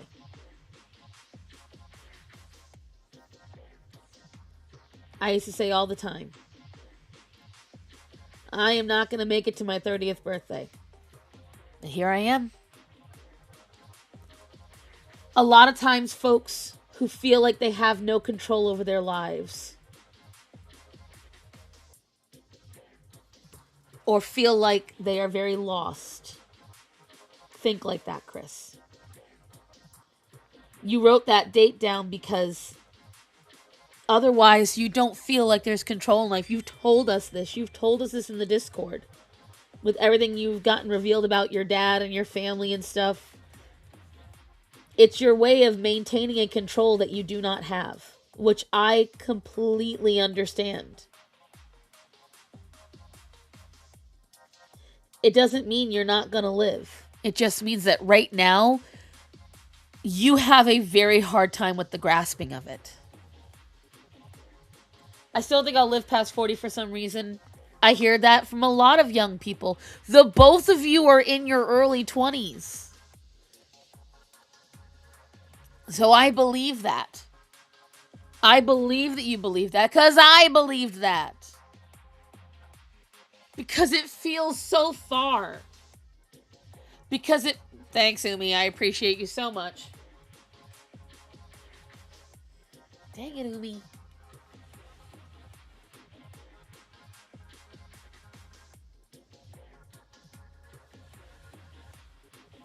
My kids keep me alive. I can't bail on them. Exactly. You gotta realize something. A lot of you are a good deal younger than me. A lot of you grew up on social medias that literally you shouldn't have been on. Which does fuck up your mentality. You're here on YouTube right now, and most of you have been following me for years. And you're in your early 20s now. We started this in 2021, guys. You realize that? Technically 2020. We all started this together in 2020. Because that's when Gothic started. Quite a few of you found me that way. That was almost 7 years ago. And a lot of you have been following me most of that time. That's a lot of life. Jump scare from Kick Messenger. I want you to realize that. As a first-time mom, I'm excited for the future regardless of the darkness. Exactly. I didn't expect to live past 16, but that mental bottom is when it changed. I'm still learning. God, a lot still to learn. But that one voice that helped, it meant a lot. Exactly. Bro, I'm going to be 26 in April. Exactly. Guys, we live in a time where doom and gloom is it's at our hands every day. We pick this up and we are constantly being told how much we are in danger. Kick is a messaging app. We are constantly being told how horrible life is, how everyone's out to get you, how the opposite political side hates you, how everyone wants you dead. The world is ending. Oh, it's another disaster. Nuclear bombs. We have a lot of doom and gloom. What protects me from all of that and keeps me from genuinely being afraid is the fact that I have God. And because if I don't touch my phone for a few days, social media keeps moving, and so do I. Social media keeps doing its own thing, and so do I. My life doesn't stop. Does my connection with you guys stop? Sure. But I don't. I still have to get up. I still have to go to work. I still have to feed my animals. I still have to take care of my family. My world doesn't end. And that's why no matter how real social media gets at the end of the day, it's not real. But it causes a lot of mental issues. Actually, because I don't want to get old, Star Mom. I don't like that fate. Because so far, the only thing you've seen with elderly people is bad stuff.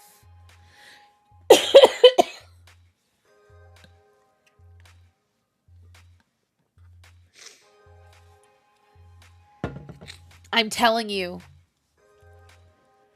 it will be different, Chris. It will.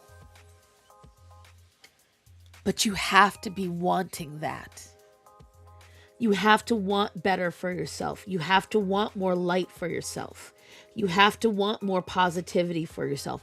Because if you don't, you're a self-fulfilling prophecy, and there's nothing I can do for you. There's nothing anyone can do for you till you want to change that.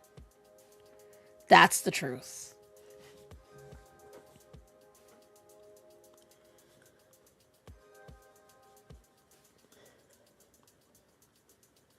You have to want hope and faith and love.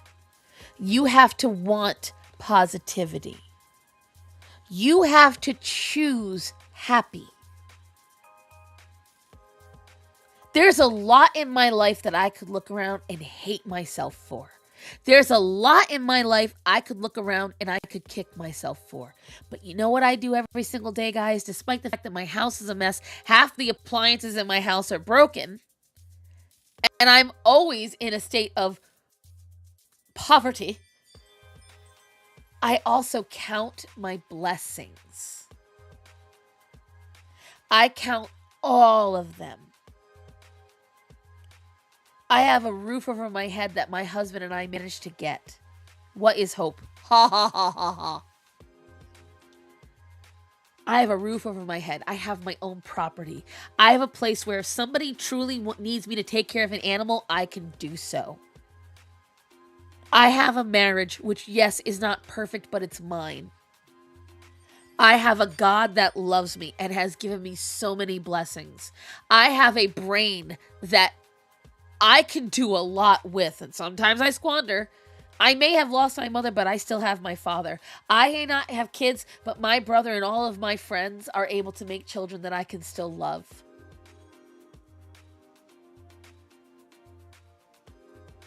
Who was it?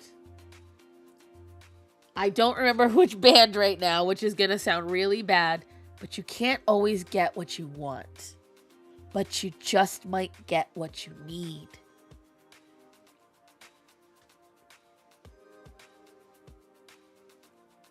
You know, I was complaining a few months ago about my boss and the drama behind it and the way when I left my job. But you know what? The end of the day, because as you guys know, Starman's job has not been giving him a lot of hours. If I need to go back to work, I can go back to her at any time. But Starman, death is not a bad thing. It can be peaceful for many people. Obviously, because then you're with God. But when you choose death, when you give up, when you've barely tried, it's not the same thing. That's the point, Chris. You have to try first. Before you give up, you have to try.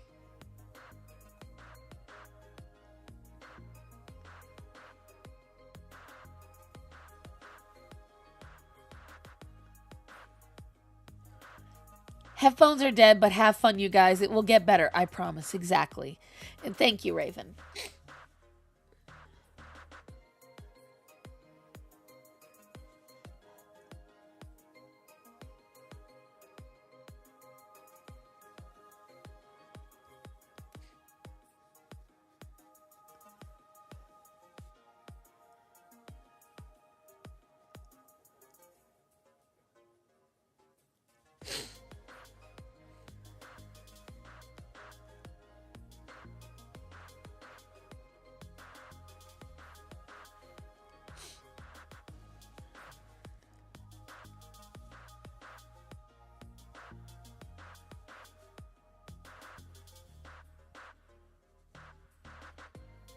I personally disagree, and that is fine.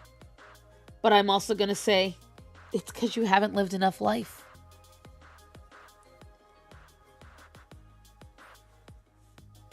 And I mean that. And I know that sounds really arrogant to a lot of younger people, but it's the truth. You have not lived enough life to understand. You will. You will live enough life.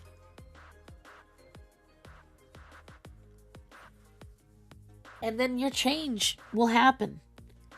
And if it doesn't, no matter what, I will pray for you. That's the thing. No matter what, I will pray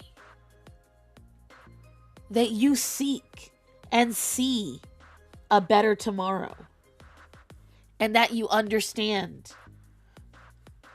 where your heart needs to go and what faith you need to follow.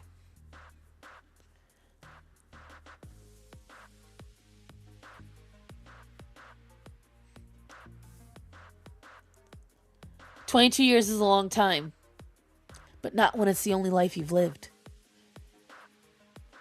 And again, you'll see that. So is 38 years. Almost 39 now. I've been at this a little longer than you. I've seen a lot of life. I've seen a lot of death. You know, the people that I knew that had no choice in the potential. Preferably your heart should stay in your chest. Just the thought, shut up. The people I knew that didn't really have a choice. Like Brandon, is a perfect example. Brandon hated that because he was epileptic, he knew that the next seizure could be his last. He hated that. He would get jealous of the people who had gone years without seizures. He wanted nothing more than just to be able to live his life. The people I know who couldn't walk, the people I know that had that choice taken away from them. Humans live to almost 100 years. Most of us only make it up to a fourth of that. I know. But most of the ones I know that don't have that choice, even with all their difficulties, they want nothing more than to try. And so when you have a hard time, go look at those people. Go look at the people who escape death, who have injuries, who have disabilities. And listen to them for a little bit. Because I'll tell you what, whenever I get these same kind of feelings, Chris, whenever I used to get them, that's what I did. And I will tell you, it helped a lot.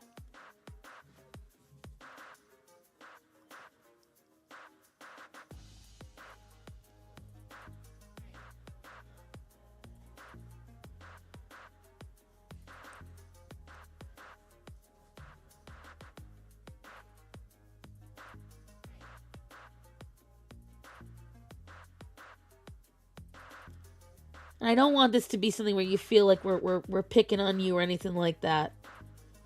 But there's a reason why you even felt the need to bring it up to me, Chris. Whether you realize it or not, this could be that sign that you were given. Every day, I ask God to send someone my way that needs you. Now, granted, you're always there at my streams, but that's not the point.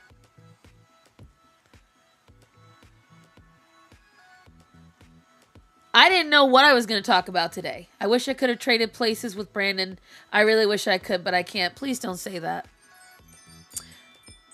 Because one, I don't wish you dead, and two, you have no idea what Brandon's life was like. You have no idea the things he went through.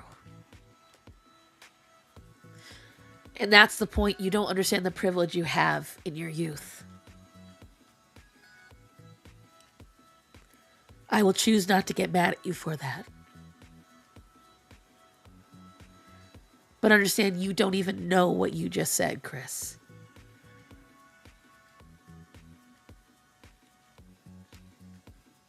You really don't.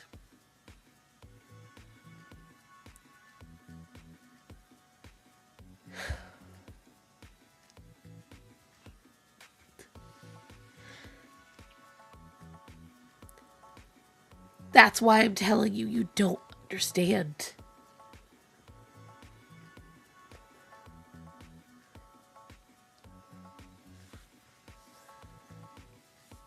You don't know the life he lived, the issues he went through. Right now, life seems hard, but also because you choose to not see where the good is. Nobody can help you with that but you.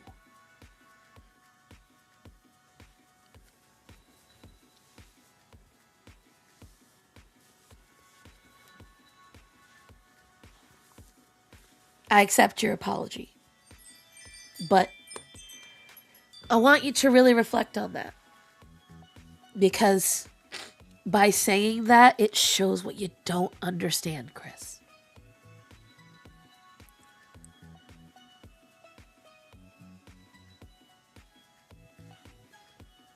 Just remember that. I know you've gone through hardships, honey. And this is where I'm gonna sound callous. But you're not the only one. You're not the only one. And what you've gone through is never insurmountable. I say it to everybody in this chat right now. What you've been through is not insurmountable. It's just you have not been shown how to get past it.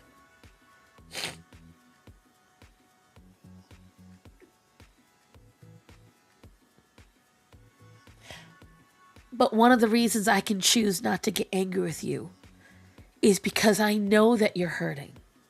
That hurt, that lashing out, it comes from a hole in you, honey. And this is where I'm going to sound like a broken record.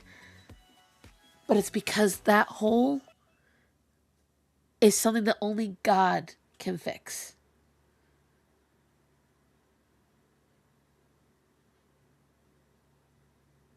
I promise you. Did anyone else notice the music just stopped like out of nowhere? The heck? It really did all on its own. It just stopped.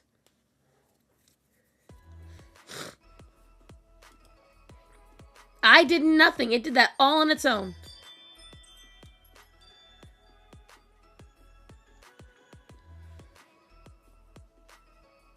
My cousin didn't show up to my grandma's funeral because her baby daddy didn't let her.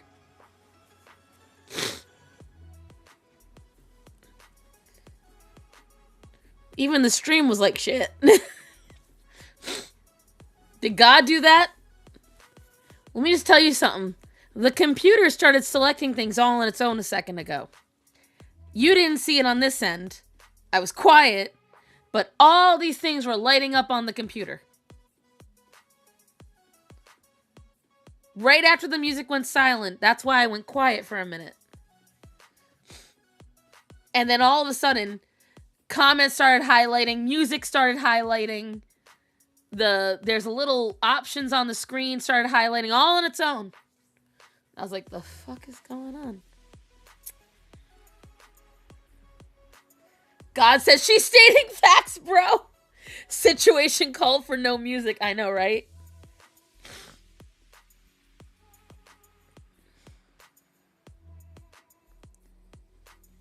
All I'm saying is, guys, remember that a lot of times what feels insurmountable to you is just because literally you haven't been able to experience something else. That was very, I don't think, have we ever had a time where the music just turned itself off? I don't think we ever have. Whew. Whew. This is that weird as that day I talked about the, when did the stream end sporadically? I brought up Crowder versus Daily Wire. And the stream just shut down all on its own. That's the last time something like this happened.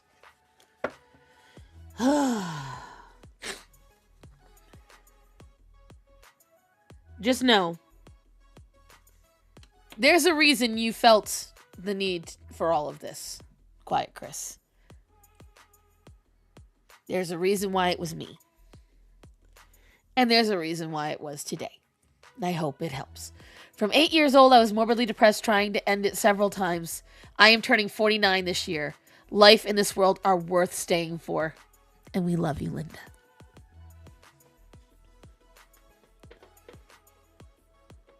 %.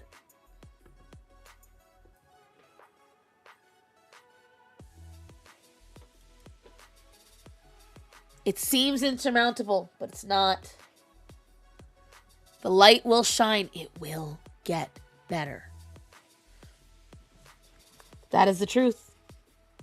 That is the way, the truth, and the light. Matter of fact.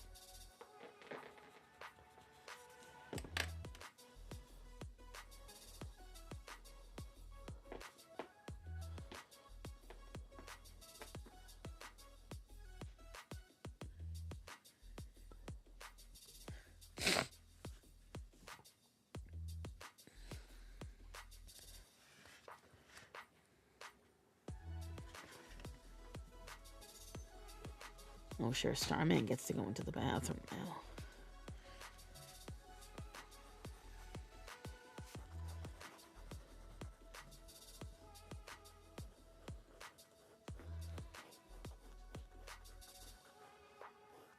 I think just to make it look less goofy. I think the reason is years of anger and buildup. And that's very real and very possible, Chris. Let me tell you something. I know that in a lot of ways, we on the right like to belittle emotions and make it like, oh, you're so emotional. Oh, it's just anger. But at the end of the day, when that stuff festers, it's killer.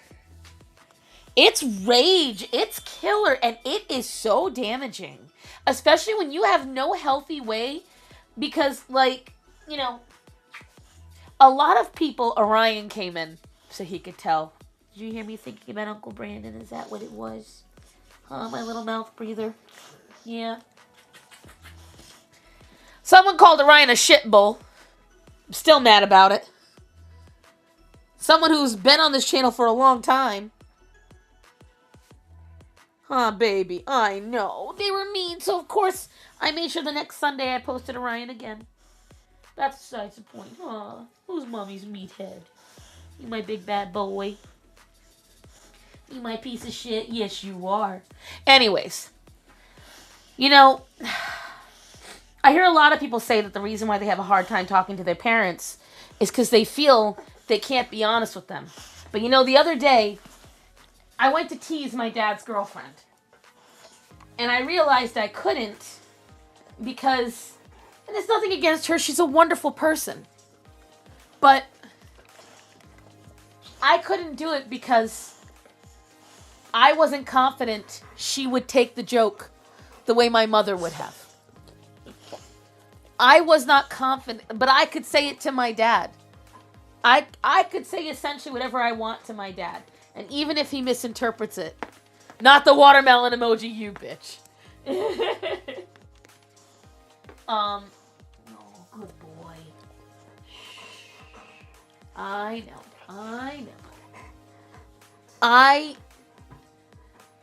I don't know what it's like to not be able to be honest with my parents. I don't know what it's like to not be able to state exactly what is wrong and exactly how I feel. Like, yeah, I can't say it immediately straight out sometimes because they're still my parents and I gotta, phrase it right. But I don't know what that kind of life is like. I don't know what it's like to not be able. Spam your melons, do not, or I will ban the watermelon emoji. I will figure out a way to do it.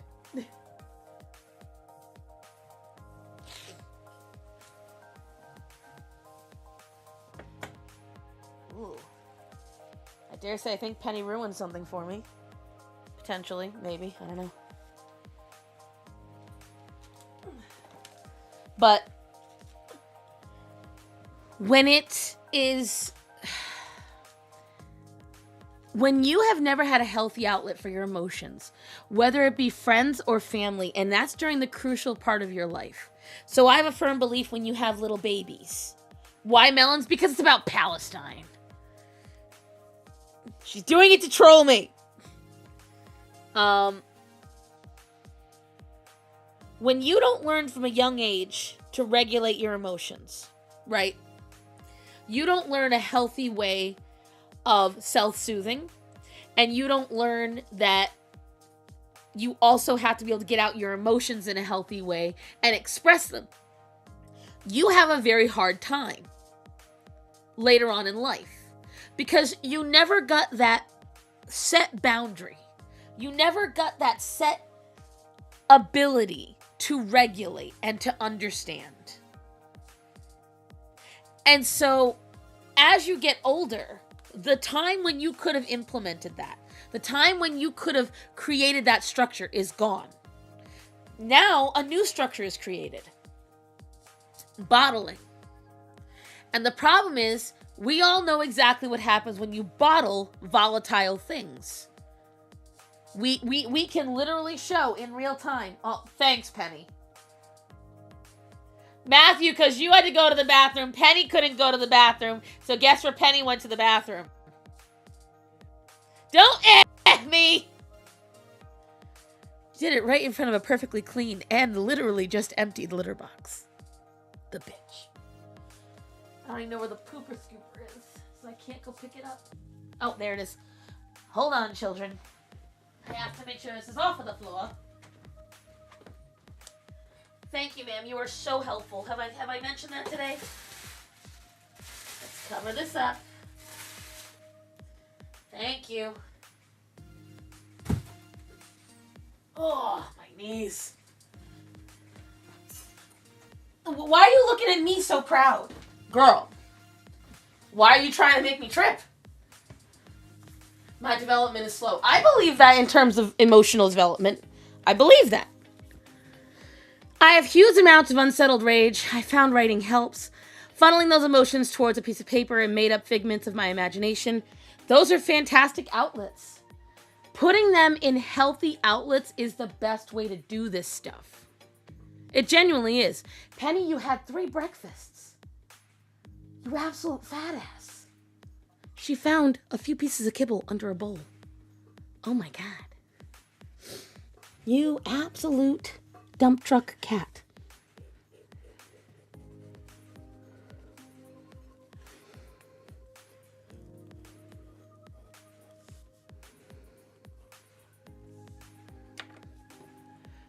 I tried pine litter, and it definitely smells worse than regular litter. What litter do you use, Mom? Not just the smell, I want less dust. The best one to use is the silica gel litter. I currently cannot afford it at the moment, but I'll tell you right now, if you go to Walmart, the Vibrant Life silica litter is the best. It has that's an eraser. It's got less dust. It has almost no smell. It's just right now, 3 doesn't count. No, that includes mentally. I'm not joking. And I'm not going to make fun of you for that, Chris. But you're a generally intelligent kid. You might be a little slow, but you're generally intelligent. But that also means you just might need more help. And that's okay. That is okay. Penny. Girl. God almighty. This cat.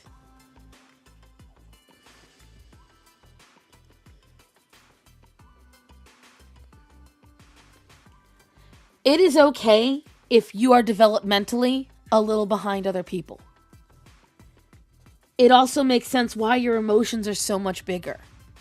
People who are developmentally behind tend to have really strong emotions. Now, on top of that, you were not given healthy balances as a kid. So it makes sense, Chris. Makes total sense. It doesn't mean that God doesn't love you. It doesn't mean that you are not worthwhile as a person. Nuh-uh, asking for help is cringe and gay. It's very gay. You hate that about yourself. You have to remember that there are parts about each of us we hate. I hate that I'm infertile. I hate that I have buck teeth. I hate those parts.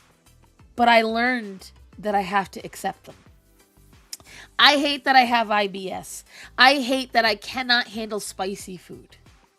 I hate that I have eczema and psoriasis, so I've got to spend more money than everyone else. I hate that I can't stand the feeling of sweat to the point where it just makes me so uncomfortable. I hate that I have claustrophobia.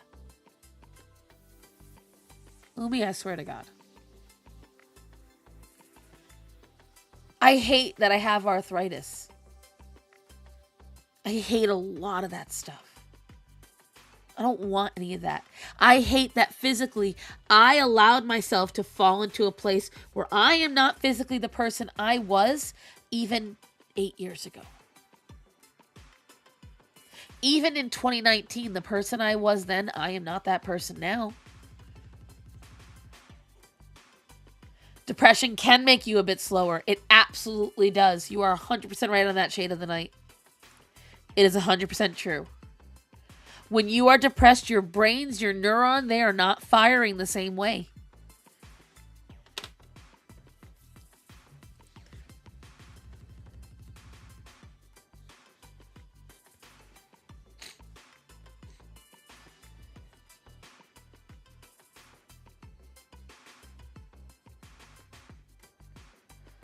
Asana starts on 7th layer of hell. You have no idea. I hate that while I loved my mother, she was horrible with money.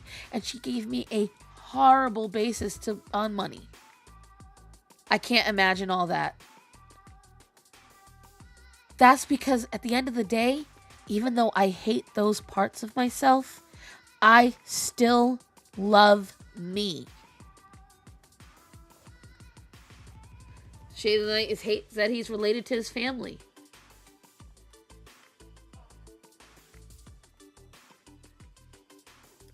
There's a lot of things that I hate. There's a lot of things that I'm mad about and that I, at the moment, can't change. I'm mad that I was never able to make kids for my husband. I'm angry that my family fell apart the moment my grandma died. Not Grandma Gloria, Grandma Phyllis. I am angry and I hate that the family became so twisted within itself. I hate that I lost an entire side of my family because they hated my mother too much.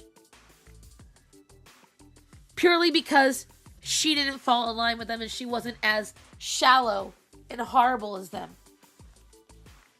I hate a lot of things. I hate that I'm not in Rhode Island. I hate that I'm so far away from what I grew up and loved. I hate that I had to move almost 1,000 miles away from everything I knew just so I could exist. But I did it and I own it and it was the best choice of my life.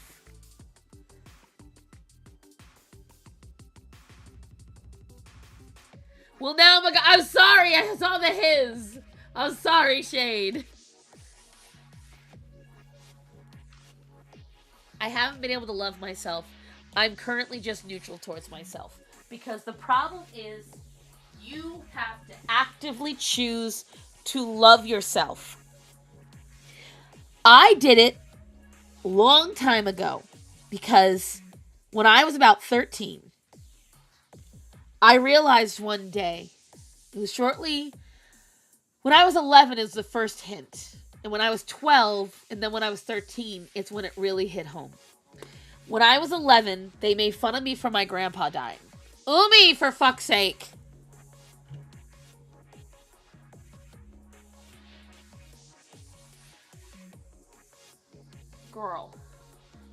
Girl, it isn't even cold in the house. You are a pain in my ass. Get off of the light and stay off of the light. She keeps sitting on the damn plug. Because it's warm. It also makes your self-esteem lower and more self-critical. I can recount too many numerous occasions where I stood out too much and said too much or at the wrong time. What psychos make fun of someone else's relative dying? My grandfather died on Thanksgiving, and literally the whole class laughed as the guy who apparently had a massive crush on me said, "Hey, Cassie, did the turkey jump out of the oven and give him the heart attack? Is that how he died?" We were 11. And then the whole entire class laughed at me, including the teacher. Okay? When I was 12... they made fun of me for my grandma dying. Because I was losing a person every year. And when I was 13 and my cat, who I'd had since I was 5, died, they made fun of me for that too. And when that happened, I realized something, guys. Because at that point in life, I didn't talk back. I didn't have an attitude. I was on the honor roll. I was quiet. I was polite. I rarely raised my hand. I controlled everything I did. But they hated me anyway. I did what they asked of me. I behaved the way they asked me to. And everything I did was a joke to them. Everything I did was something to mock. And that was when I realized I was never gonna be good enough. And when that was my realization, I came to a different one. I decided I would just love me. And that was how I have lived the rest of my life. Does it suck when people that I love decide I'm too much, or I'm weird, or my opinions are bad, they think I'm a bad person? Yeah, it sucks horribly. And behind the scenes, I'll have a cry about it. But it doesn't make me hate myself.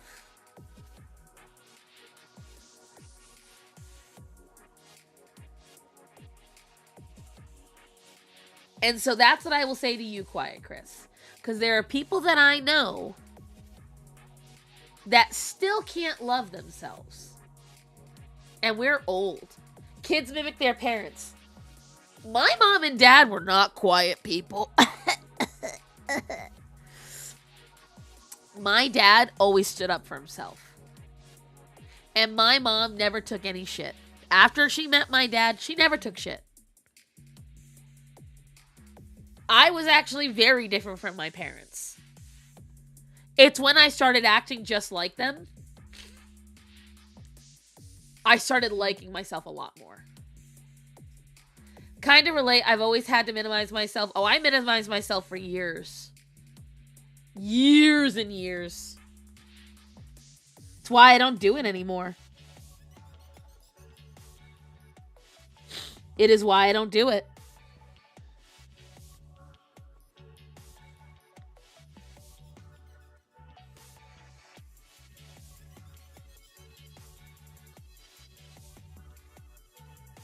It is why I will not do it, because I am not willing to compromise my joy anymore. I know for certain I plan to teach my daughter to never please anyone. I know. Because the thing is, you can't. You cannot please everyone. You can try your hardest, but it is not possible. Not only is it not possible, it's not feasible.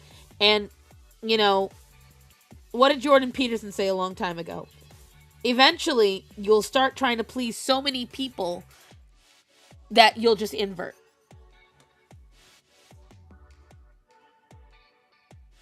I hear a clicking sound. Hold on.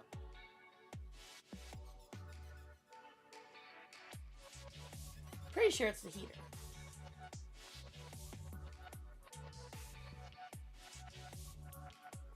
Or it's not. I don't know what it is. Hold on, guys. I heard a weird noise. Is someone fucking around over here? What, Cleo?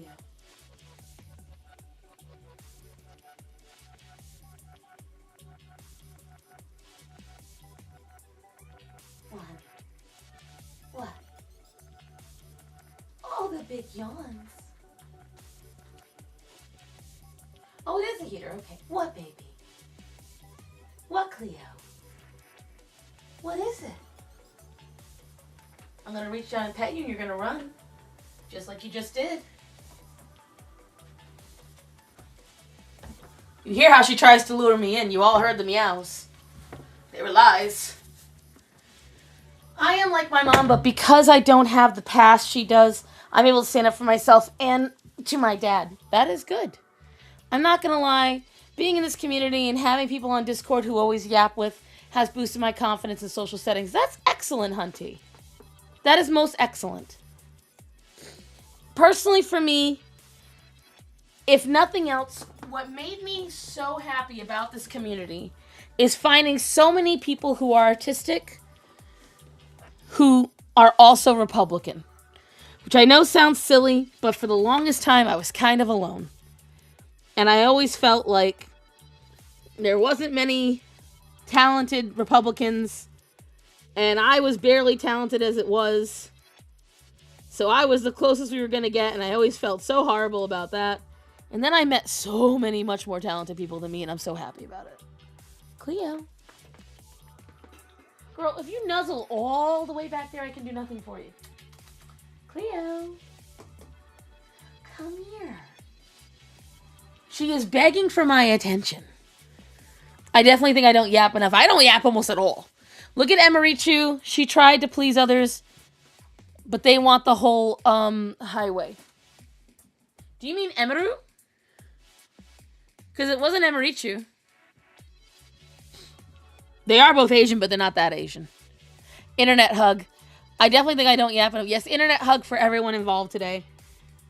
This was definitely not where I thought this stream would go. I don't know where I thought it would go, but this is not where I thought it was going to go. And I'm glad we did. Again, you know, guys, every day, my fellow believers, I ask God for that help. And I think you should too.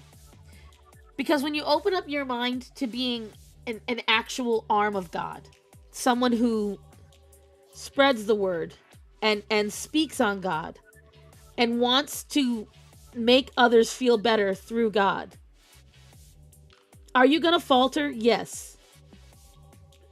Look, a lot of people say that I am no longer that person because of the whole, whatchamacallit, the whole thing going on with ICE and with deportations.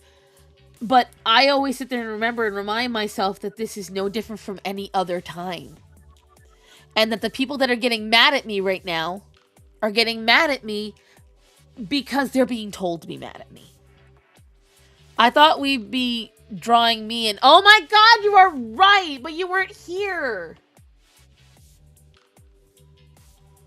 You didn't say nothing.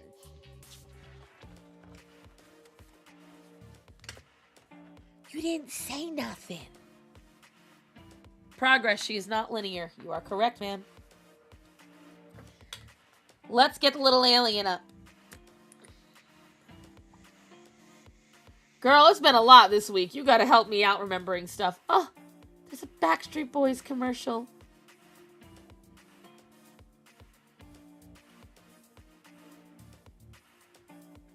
I'm gonna have to reshare that.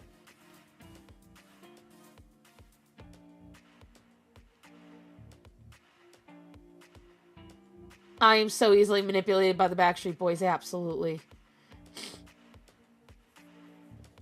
I will buy a heart-shaped pizza for the Backstreet Boys.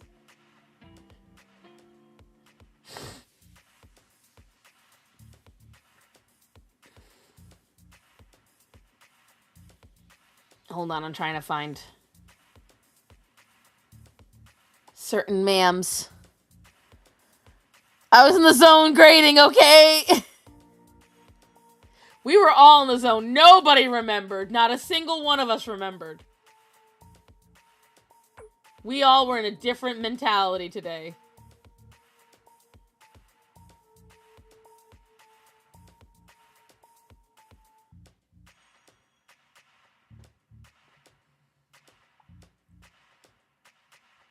Hold on.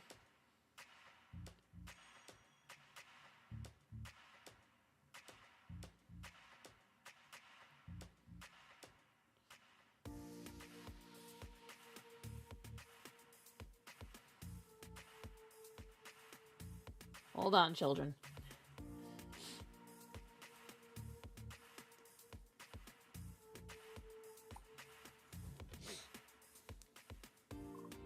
She is... Why are you not coming up?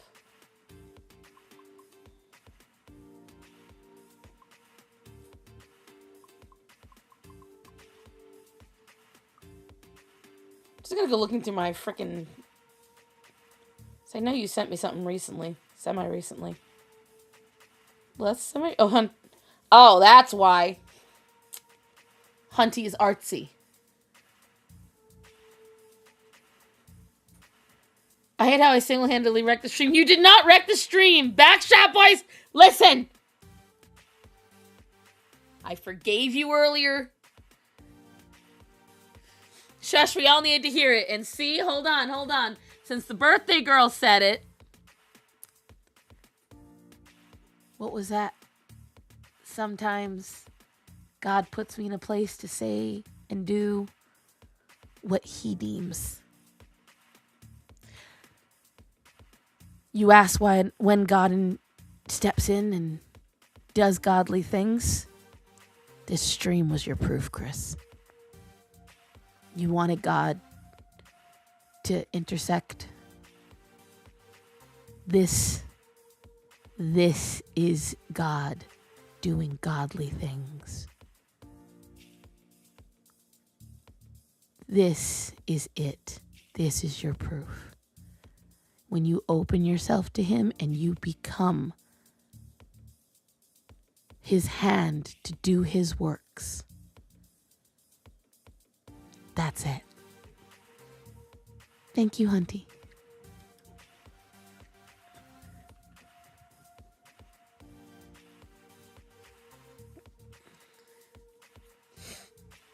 Just saying. Just saying. Baby, can you make sure the water dishes have water in them?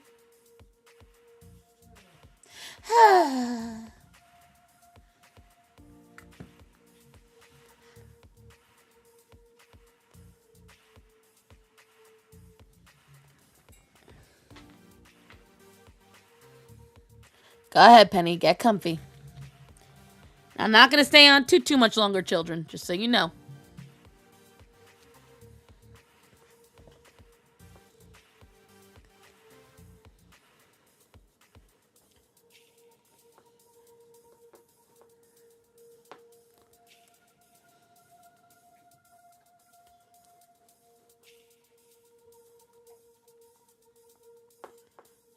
Backstreet whom? I'm very upset with you, HG.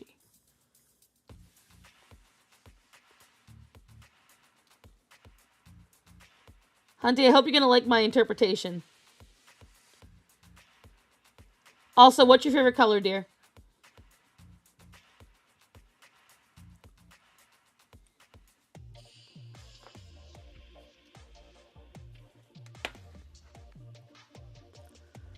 I'll think about it after my vasectomy. You know it's going to be reversed, right?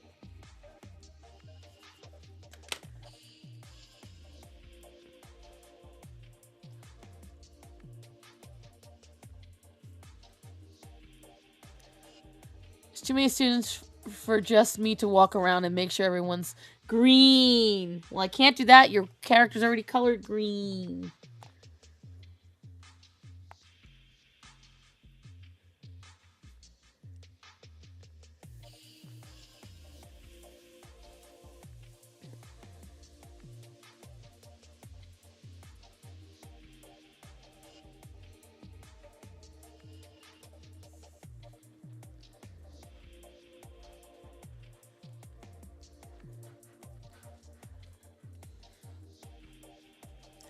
Chris, you better shut it.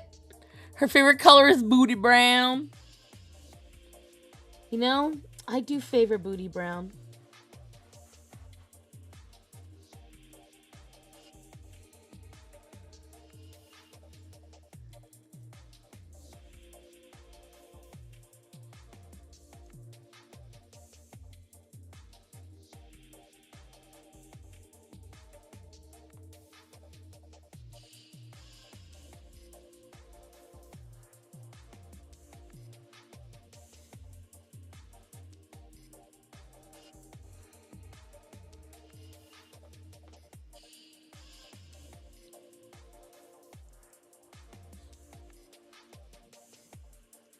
USA Women's Hockey beat Canada.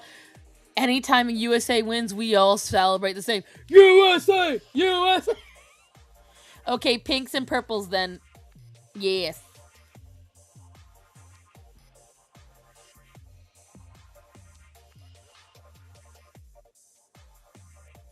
To any of you that don't realize it. Edie really likes hockey.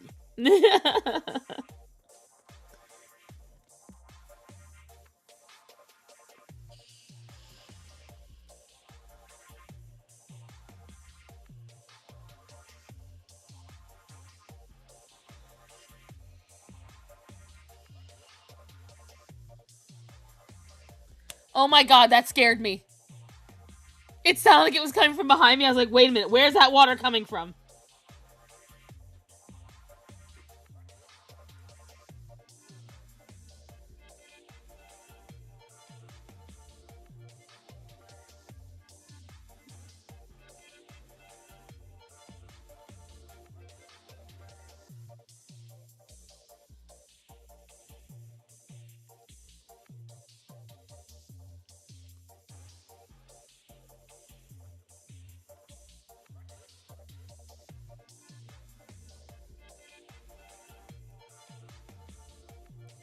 Hockey is goated. I wish I liked it. I appreciate it, but I don't enjoy it.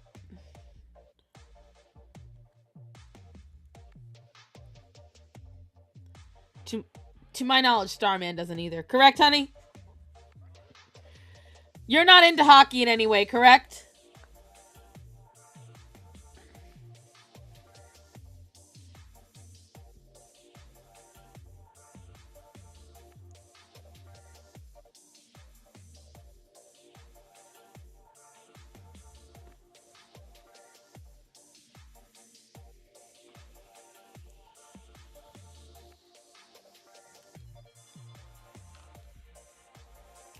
Edie watch Heated Rivalry? Fuck no what? Fuck no what?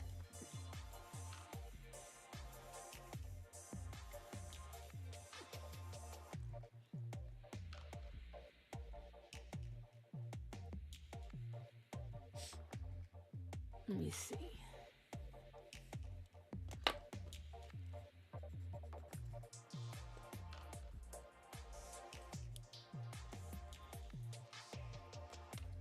The people who watched it and how they've been acting the games is disgusting. If the roles were reversed, they'd say it was predatory behavior. Everything I know about hockey came from a gay webcomic! Yo! Looks like we are getting another 2 to 4 inches of snow tonight. Wow. Penny, Cleo's not gonna do shit to you. Stop it.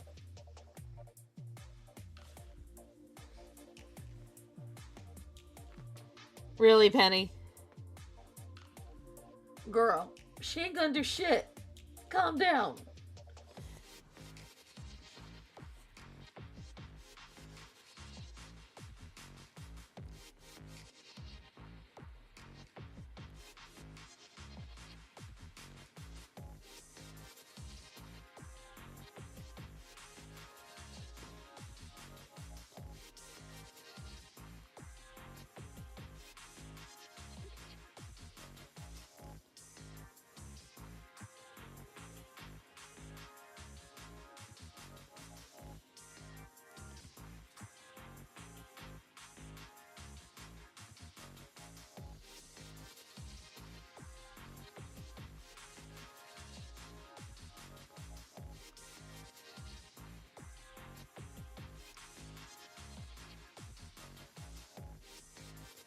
By the way, hockey butt is real and glorious.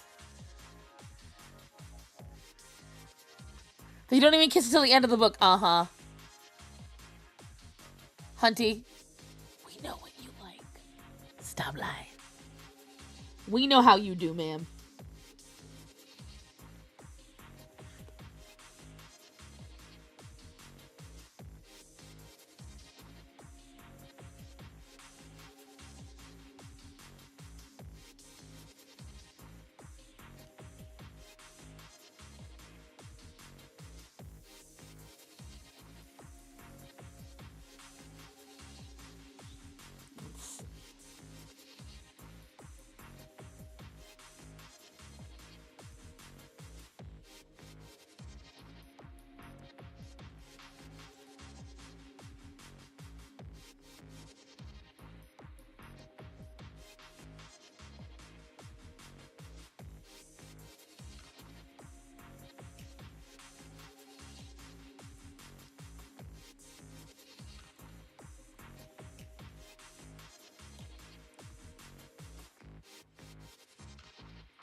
I love mod powers. No. Someone delete that. You sin just like me, Hunty. That's why we get along. I'm very nuanced, ma'am. Ma'am, it's me doing you a birthday present. Don't make me have to.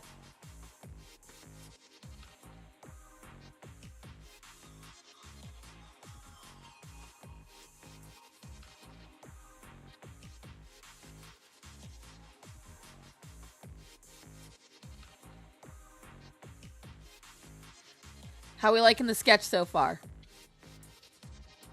My alien is so cute in your style. Why, thank you, darling.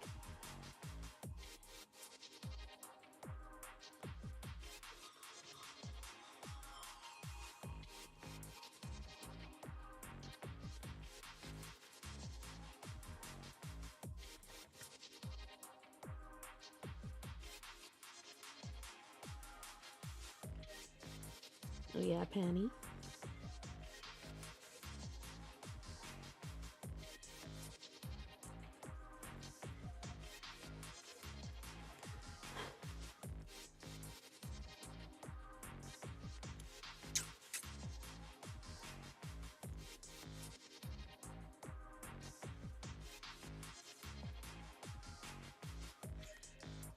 It's so cute, I'm gonna cry. Well, she makes her pretty thick. It's an innocent comic about frat boys that play hockey and they're gay. What, Atticus? Come here, baby. You all come in calling for me, and then when I ask you to come over, you won't come over to me. There we go. No! No, get back here! No! Ugh, Orion. You know, you have to allow me. You have to allow me to pet one of the other animals besides you. You know that, right? Like, that has to happen at some point, sir. Who's thick? The alien. The alien girl.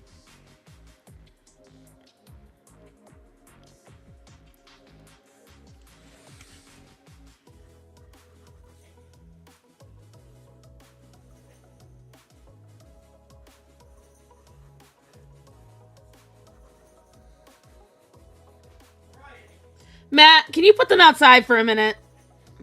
I think he needs to potty.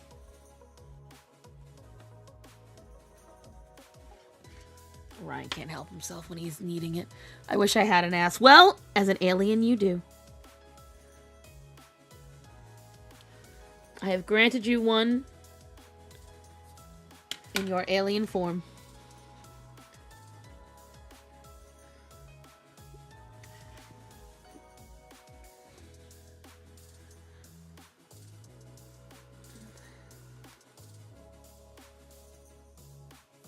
We know what you are, Hunty.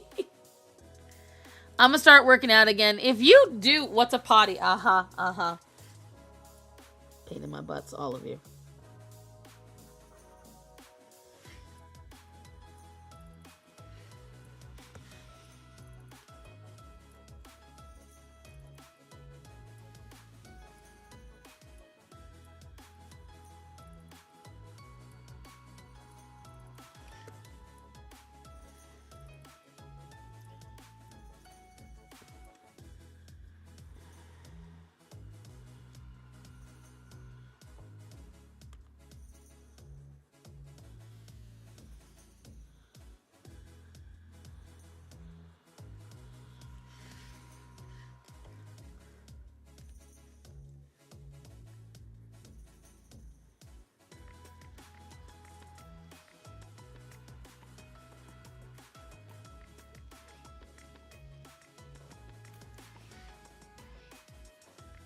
I don't care how tired and old it is. I like doing aliens on rockets. It's a bite off of something I did a long time ago. A long time ago.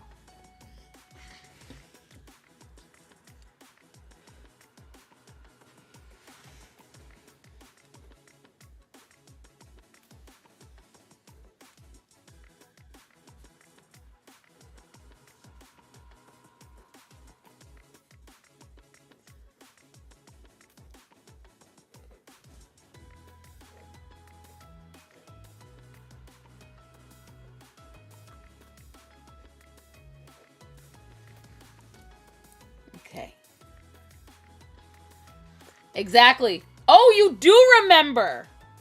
Yes. This is based off of the pinup that I did many, many years ago.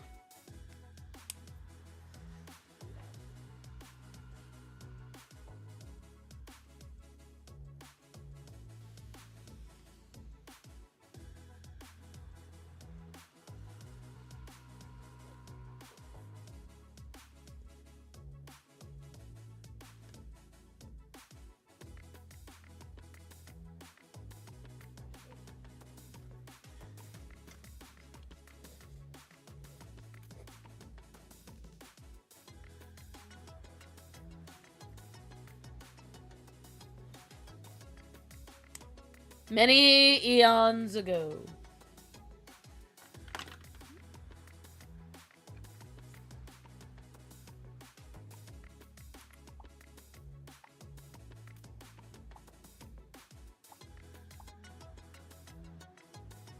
What was I checking? I know what I was checking. Hello, Benny.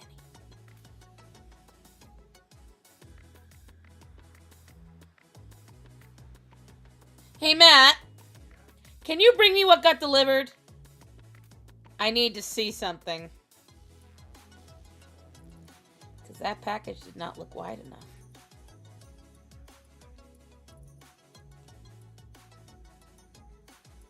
And I'm about to throw a fit if it's the wrong kind.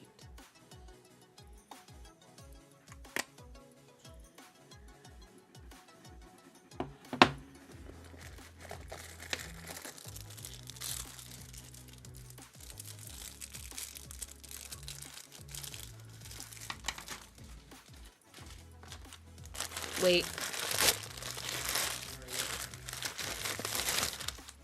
They sent me the wrong one again! I'm gonna flip.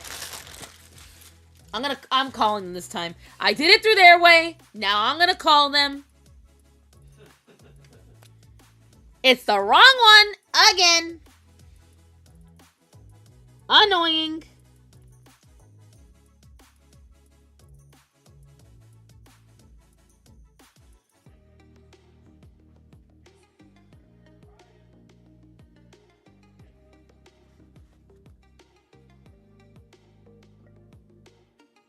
He's all the way over here.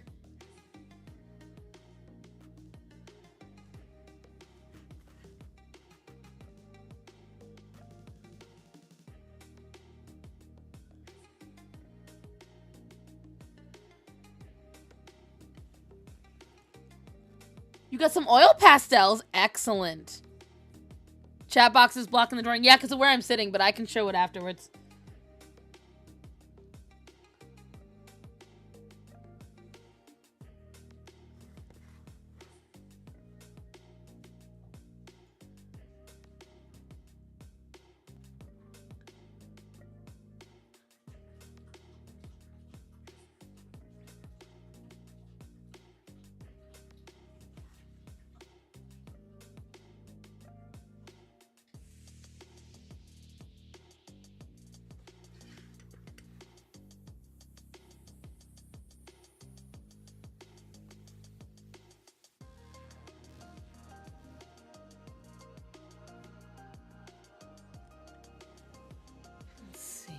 Star and for real. What's the for real for? Oh yeah, they sent me something wrong. Yeah, there was a it was really cheap, but it's a solar panel to charge something that I have plugged in outside, and so I ordered it.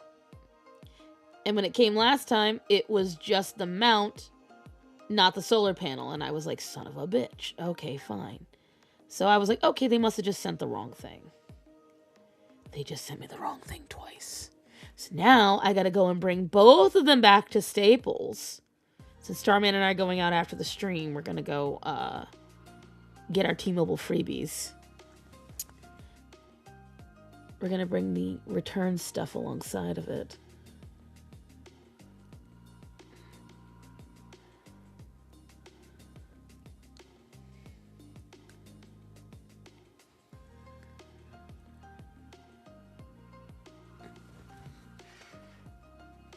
So far, so good.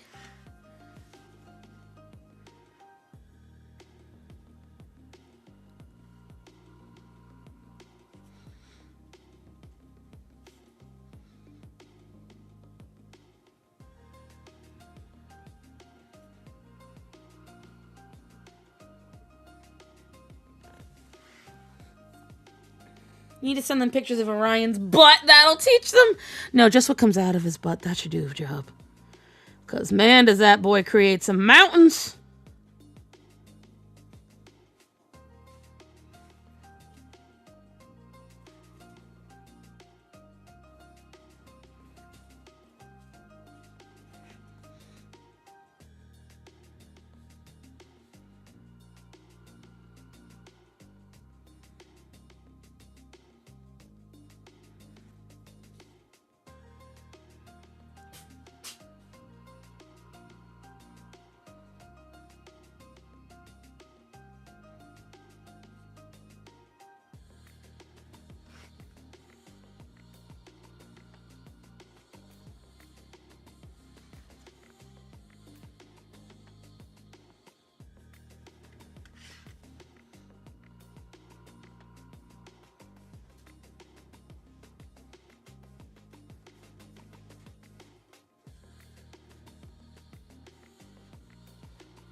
What do you guys think so far? You draw so fast, I'm trying to touch up a thumbnail sketch with line art, and it takes me forever because I'm too perfectionist.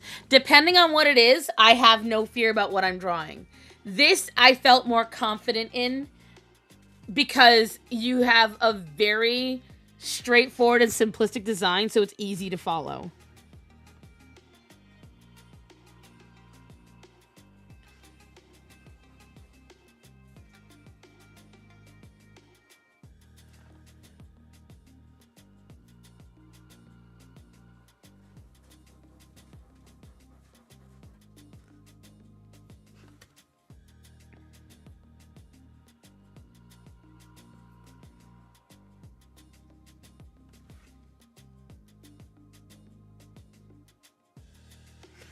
Plus, I already had a really good idea once you said alien, you know. I love drawing aliens a very certain way. Especially sexy aliens, like, you know.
My eyes are a little bit blurry, though.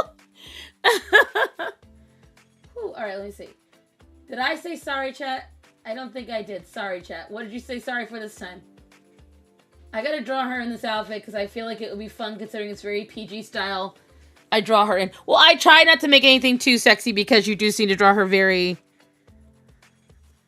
very PG. So I stuck to that. Woo! All right. Let me give my eyes a second to, like, oh, come back to the life. Because then, ooh. I don't know if I can get her colored today. Oh, hell no, I'm not going to get her colored today.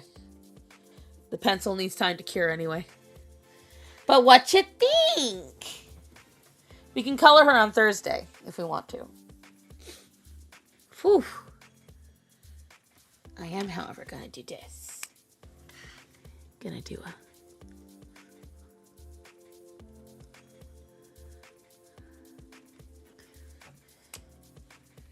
Remember, guys, Starman turns 45 next Wednesday.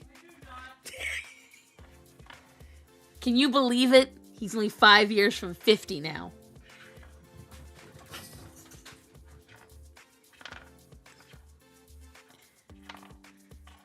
still can't believe how much older he is than me. Can you believe it, babe? Honey, why are you so quiet?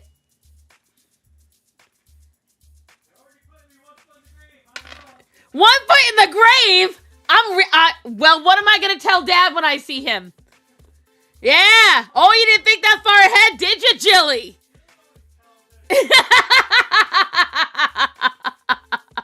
You know Marion's watching this laughing right now.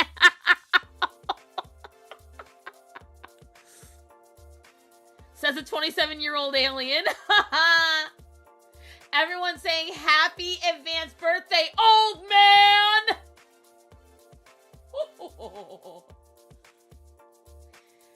No, for a short amount of time, Starman and I will be the same age, 52, and we're both gonna be 38. And then in June, ya girl's gonna turn 39. In my last year in the 30s. I was contemplating throwing myself a small birthday party this year, but I figure I'll wait till next year. Starman, what did you get? Starman, why'd you get rid of the dinosaurs? He said they disobeyed him. Lame. Cleo, you have peed in these litter boxes twice. We get it. He's so old, just like Star Mom. Star Mom is definitely old. As a matter of fact, I definitely drew this too fast because literally, guys, everything is blurry right now. Everything is blurry, and I physically feel tight right here. So, you weren't wrong, Hunty. I definitely drew that too fast, considering it took me much longer to draw this. This, bing, bom, boom, done. But now I hurt. Oh, God. Well, my children. Wah! Damn. I can't see. If you add T-Mobile Tuesday, you get a free smoothie from Tropical Smoothie. There happens to apparently be one in my town. Not the disobedience. 30s of a funeral birthday, laying your 30s to rest. Oh, my God, that'd be so funny. I have to have people that actually want to come first. There's not enough people alive or here that'll be there, but we'll try. Either way, guys, I am praying for us all. It has been a very wild last month. There's a lot of bad demonic energy out and about. And I'm sorry, but the Epstein files more than ever proved to me that not only is God in existence, but that the elites fear him. And they fear him because they know that whatever they do will come to light. Reminds me of retro posters, very pretty. That's what I was going for, something very 1950s. So I go eat these tasty pastels. Yum, yum, yum. Here's what I will tell you all. I pray sincerely for all of us. That's one of the reasons why I bought myself this little star of stars. Because I feel that stars are a gift that God gave me. Whenever I was younger and I had a hard time, you know, remember I told you guys I lived out in a very rural area. My favorite thing about my house was I would go sit on my porch and I could look up and there wasn't many lights in my area. I would stare at the stars and I feel like I was talking to God. So stars have a very special meaning to me and God is part of it. So here's what I will tell you. Do not harden your hearts, but do guard your hearts. If you are in a struggle spiritually, like we were talking with Quiet Chris today, I want to end this on a prayer. So if you want to join me, go ahead. If you do not, that is okay. But in the name of the Father, the Son, and the Holy Spirit, God, I pray sincerely that today you lift all of my starlings up. I want you to place your hands upon Chris and help him to find a better path.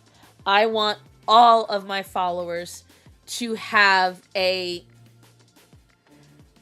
better understanding of their connection with you, and I need us all to be protected from the evil that has been truly unleashed upon us after the release of the files, because there is so much, Lord, that we need from you now more than ever.